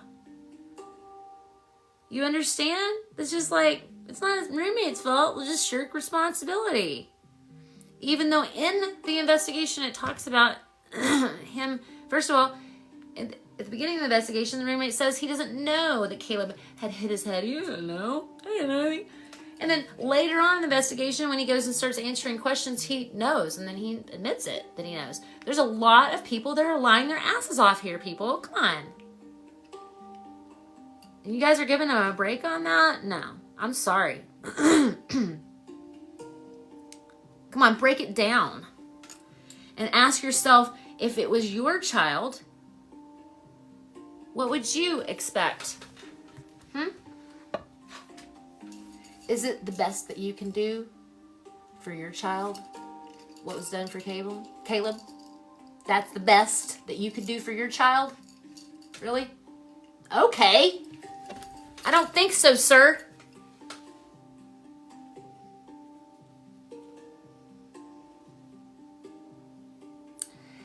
Yes, it's true. His chain of command should have checked on him, but his roommate was right there.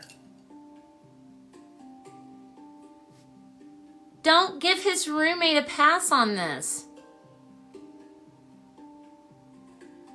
Just as much, exactly, Matthew. Caleb's roommate should have checked up on him just as much of his chain of command. If it was your best friend, what would you expect? If it was your child, your son, your daughter, your brother, your sister, what would you want? You guys, come on. Yes, his NCO should have been checking up on him at least once a day. Face-to-face check.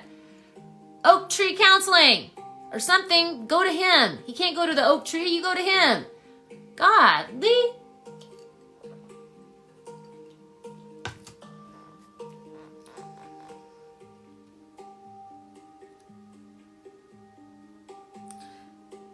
Yes, Collateral. Thank you.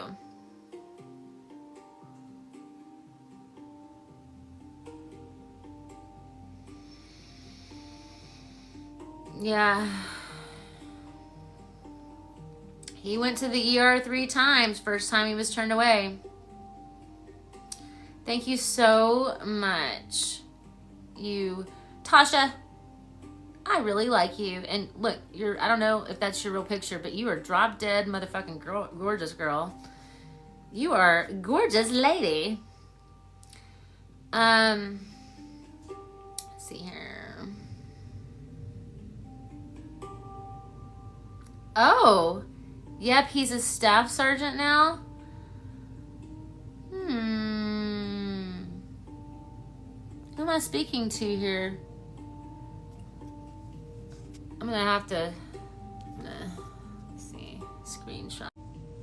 I'm gonna have to, let's see, screenshot. Okay, I had to make sure to save that little comment. Yep, he's a staff sergeant now. So who are we talking about, Dom? Who's the staff sergeant that we're talking about? I'm just curious. If you're a first-time watcher, then please go and watch my other videos. You can find the CID investigation videos on Caleb's YouTube channel. Just look up his name, PV2 Caleb Smither. Okay? Love you guys. So happy that I get to share all of this with you guys, because let me tell you, it's hard to keep it all inside of me. Yes. Crystal, you know what I'm talking about. I'm going to follow you, girl. CID is a joke. Yes, ma'am. My best life. you know. Okay, I requested to follow you, but you don't have to let me. I just like to say hey and high five. That's kind of my way of saying hey, high five, I'm following you. The Army will do anything to cover their tracks, but not enough to prevent exactly. That's exactly right, Adam 71. How would he even have the phone number if he wasn't using his phone? Jacob.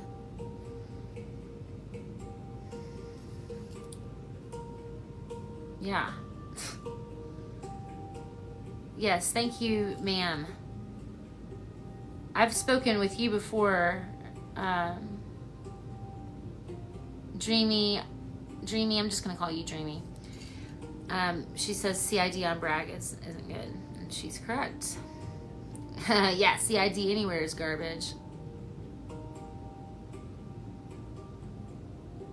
Yeah, he was telling lies for sure. Jacob. Yeah, Johnny. Silva. Maybe I'm giving you like a... Here we go. Ready? Here we go. Johnny, are you with me? Here we go. There we go. Red flags everywhere in that report. Yeah, CID doesn't care at all. Exactly. But Dom, I'm still asking you, like, you mentioned something that this person was, like, I need info here. I know when I get down there. It's like 48 messages to read here. Hey, witchy loudmouth lady. Love you.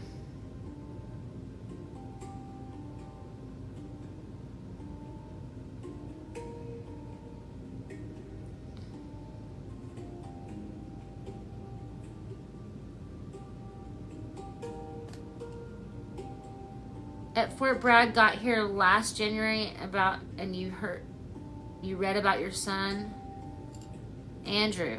Okay.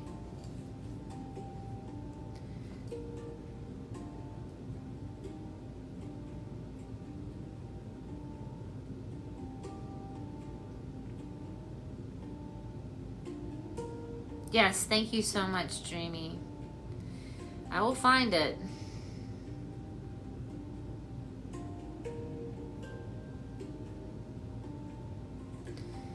Thank you, Nesh.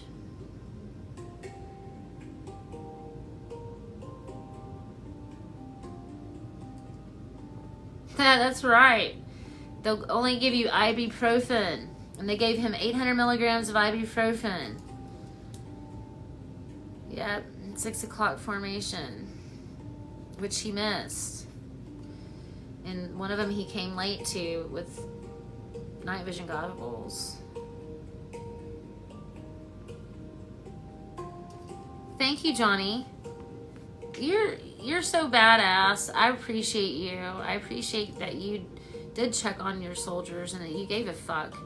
You didn't shirk responsibility. You lived valiantly.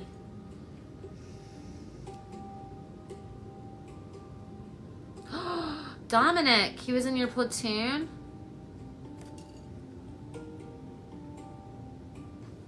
Dominic Snyder. I want to hear more, Dominic. Thank you for following me. I appreciate all of you guys that are following me right now. Yeah, I want to hear Snyder. Snyder, you need to contact me. I went ahead and I requested to friend you, but contact me on Facebook under Heather Baker. Heather Hedge Baker. Hedge. Heather Hedge Baker. I will approve you. I have an open Facebook page regardless, but I just like to keep track of Caleb's buddies, and I love you guys so much, and I just want you to know that he loved you. I can't get in his phone because it's been locked down, and AT&T has no control over that. It's Apple, and Apple refuses to unlock anybody's phone for them. Ashton, yes. I know Ashton. Yeah, he and Ashton were really close. Ashton's been really sweet to send me pictures of Caleb that she took, and just like, you know, personal pictures and stuff. So sweet of him. Just like, Caleb was just such a fun person. He's just always so fun. I mean, I'm pretty animated. Oh my God. I'm so tired, guys. I've been teaching all day. I'm so animated. And you can imagine, Caleb was really animated too. And I know you guys that like Matthew, you know what I'm talking about. Matthew and Dominic, you guys know. Because you guys were with Caleb. You guys were his buddies. So anybody that hung out with Caleb, you know, knows.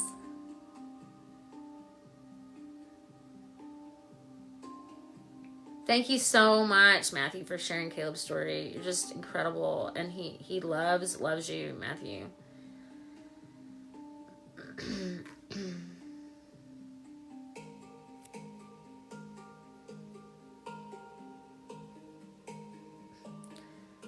So, Steph, you can feel my pain? Is that what you said? Well,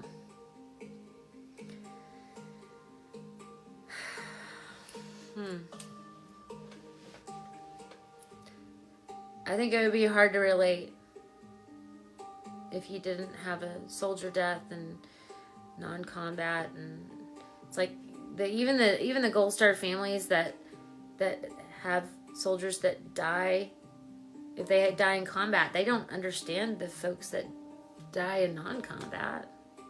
They don't even look at us. I went to it's like this military thing, like honoring Gold Star families and veterans and such, and they only honored combat veterans. And there I was sitting there like, I'm right here, guys. I'm right here. It was awful. I'll never go back to another military banquet because they only honor combat veterans.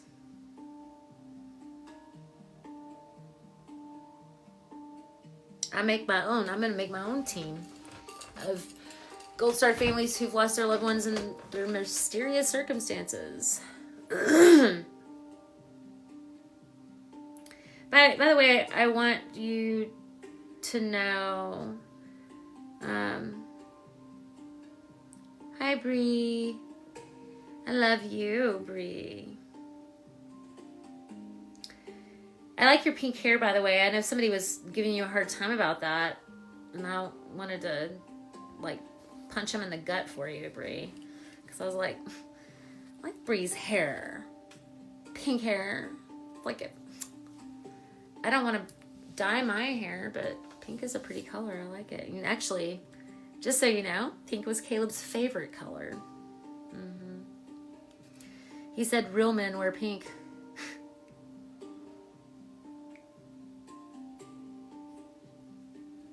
Oh, you are? KMJ. You're Caleb Jackson? KMJ 326. You're Caleb with a K and your last name is Jackson. Caleb was born Caleb Grant Jackson. Instead of Smither, if he had kept his original name, which was my name, my original name, my maiden name, was Jackson, Heather Jackson, and you know, I was a single mom, and so I gave him my name. So it was Caleb Jackson. So what's up, Caleb Jackson with a K? But Caleb with a C is my son.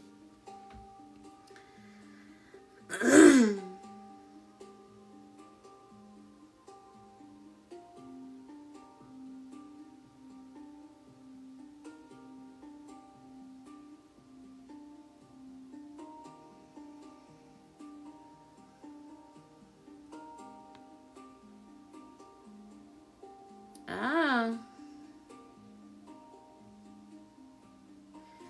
Gotcha, Dom. Interesting. Hey, sister. Thank you for that beautiful little heart there. I loved that.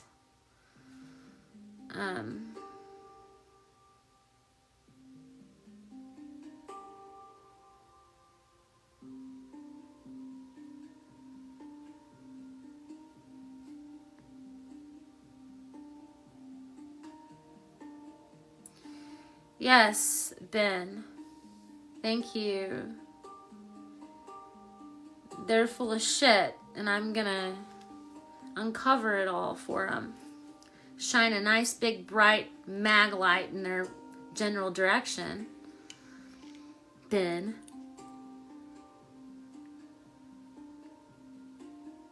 Aw, hi Haley. Thank you so much. Well, it was the doctor's fault, Dom, but also it was shirking responsibility. So we call that negligent homicide or gross negligence. Oh, I love this question. When you feeling it? Girl, I'm feeling it right now. I'm feeling it right now. You said, how can we help? I say, share Caleb's story. Go to all of his videos and share. I need we the people to please help me share Caleb's story. Not just Caleb's story, but so many others. And I'm gonna take this moment really quick. I know I'm not even gone through all of the comments yet, but I want to tell you that pardon me. We've started a new podcast called Locked and Loaded Diaries. Locked and Loaded Diaries. It is a podcast that myself, Gold Star Mother Heather Baker, Terry Caserta of the Brandon Act. Her son died about 3 years ago, and they just got the Brandon Act passed, but he died by his own hand. But like, it's an epic story. His story is so epic, and I love Brandon so much for what he's done for so many of our service members. It's horrible what he had to do to survive toxic abusive leadership, and it ended up taking his life.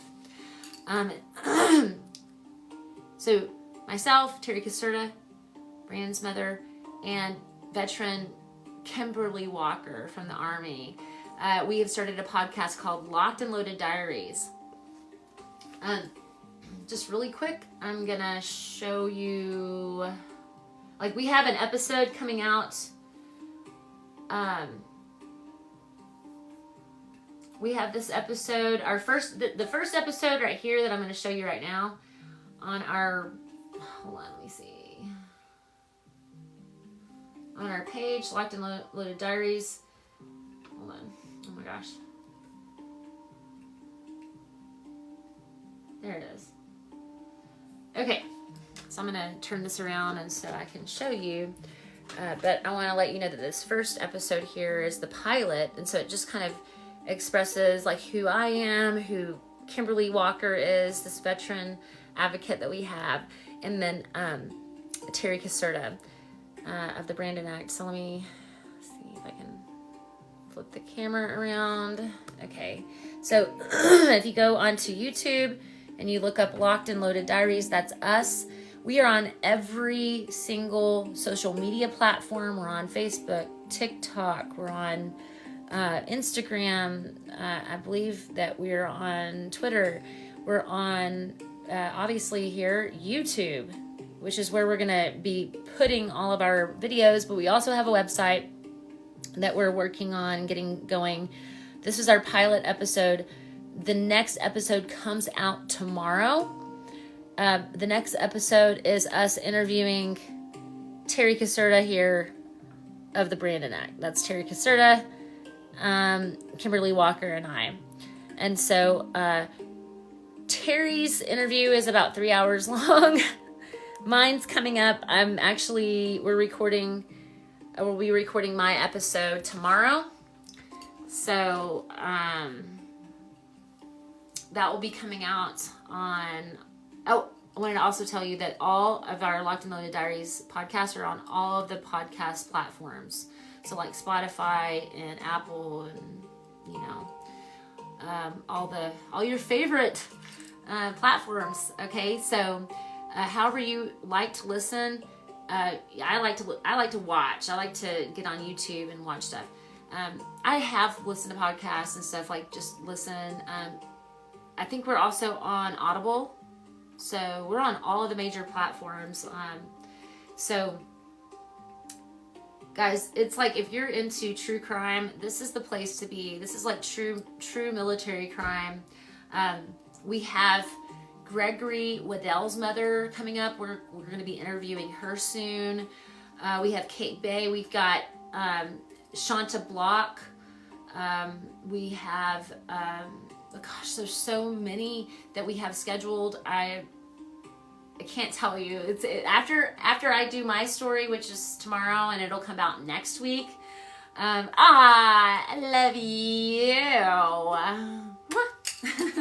After I do my story, which will come out next week, recording it tomorrow, it'll come out next week. Then it's just gonna be like so many Gold Star families. We're going to beat down this door that Vanessa Guillen and her family cracked. We've been beating at this door for so long, so many of us, that before me, I mean, there's just so many. It's a tidal wave. You know, I'm just brave enough to stand up here and be in front of everybody because I've been a teacher my whole life, maybe. I don't know. Not everybody can do what I'm doing right now. It takes a lot of emotional effort and courage. But let me tell you, it's worth it. Every moment, every time I make a video or talk about this, it's worth it. And you guys are so amazing and supportive. I appreciate you. I appreciate so many of you. I know I can be so snarky. I can be such a little sometimes. I don't mean to be that way, but here's the deal. Like, when I hear things like, you need to file a congressional, you know, I get it. Like, there's a lot of things I need to do. But I'm one person, and you are many. You are we the people, and I need you. I need you to share Caleb's story. I need you to I need you to go to Locked and Loaded Diaries. I need you to subscribe. I need you to like, and I need you to listen to every single one of the podcasts that we do, and I need you to share those stories, not just Caleb's. Okay?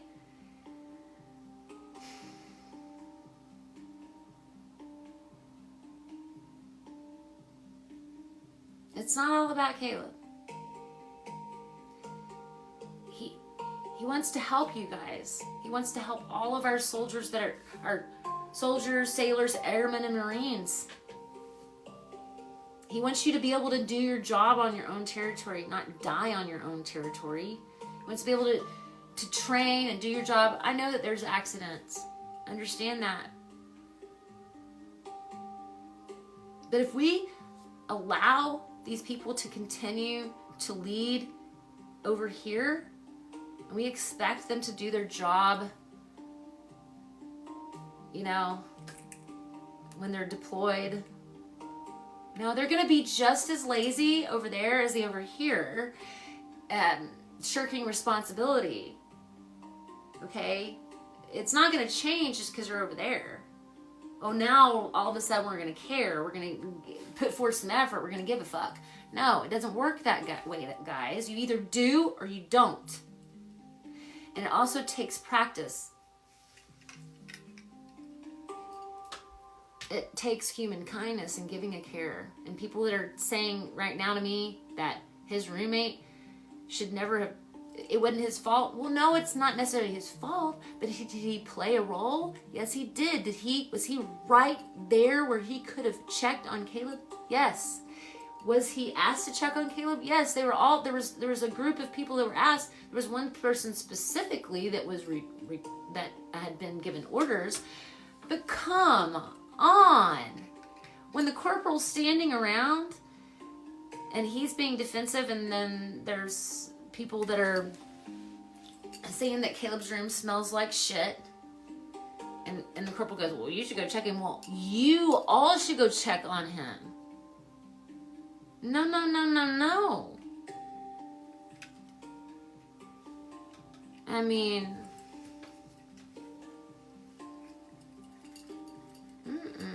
think about what you would want for your kid. about what the right thing to do is. Not getting away with it. Come on. Some of you folks out there.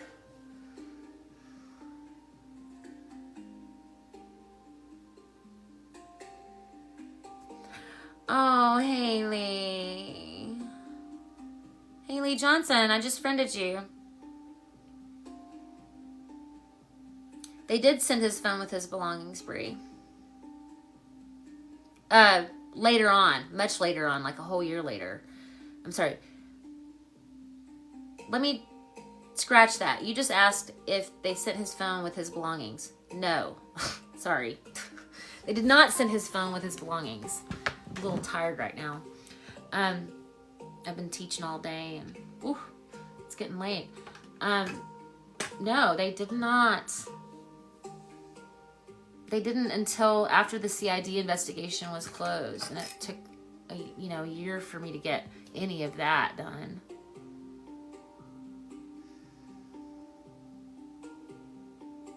Ooh, I like that idea, James.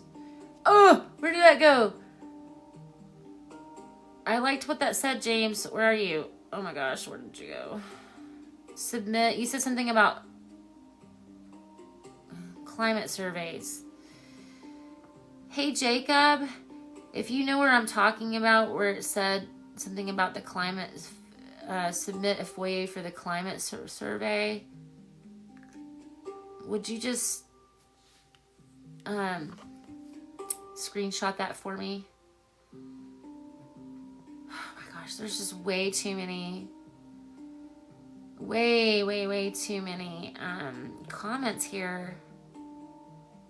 Yes, there is a huge military widow. Yes, ma'am. You know exactly. There is a huge division between Gold Star families.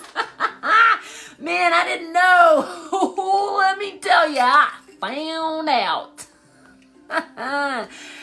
Oh no, we are not all the same. Thank you, my best life.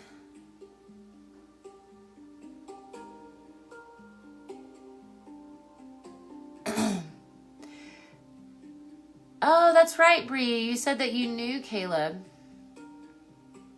Really? I guess I didn't know that you guys knew each other. So you're here in Lubbock then, Bree. Gotcha. Let me see if I can get down to the bottom here, because I know that I've got people who, my goal, okay, so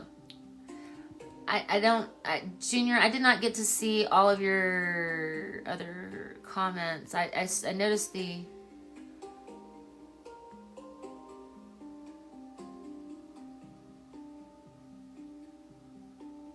Well, they just did a congressional review of the numbers, Junior, and it says that 75% of our soldiers die non-combat, and then of that 75, 93% die on U.S. soil, on their territory. Yeah, please share Caleb's story. Share the stories of all these deaths. We just need the people to wake up. And, I mean, I don't know. There's just, nothing that can be done except for education. And then maybe there's some other steps that can be taken after that.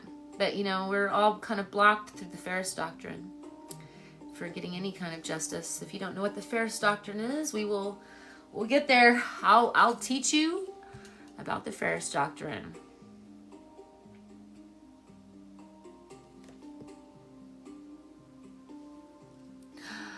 So, Theresa, I'm sick about what happened to. Thank you, my love. Well, I was gonna say, I don't know who, let's see, how do I say your name? Shabadullah. There is not a copy, it's public information. You could probably get one if you filled out a FOIA.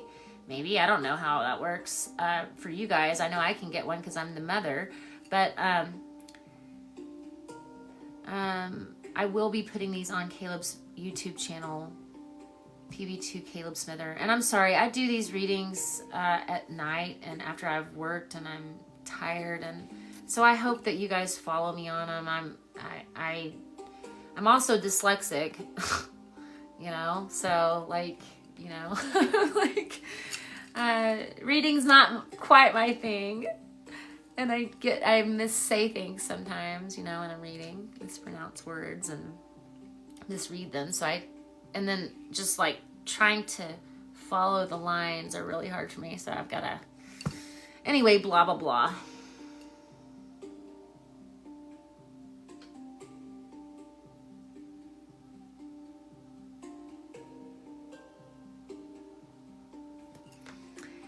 Ashley, that's such a good question. I don't know, but you know what, Ashley, maybe you could inquire. Ask Colonel Otan.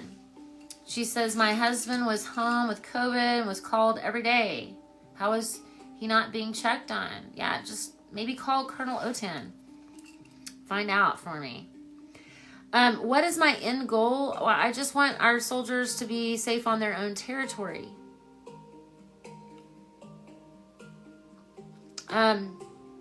It's kind of like what winning looks like for me, right? I think I actually have, my brain is so like cabbage right now. I've actually written a whole lot about that, and I want to share that. I have some ideas of what it is that I want as far as end game. But I think that the main thing is that accountability. We have to have some kind of accountability. You know, what do I want? I would like for the people that are responsible, and it's more than one, to lose their job. Okay? If I was negligent as a teacher, think about it. Now I'm an elementary school teacher.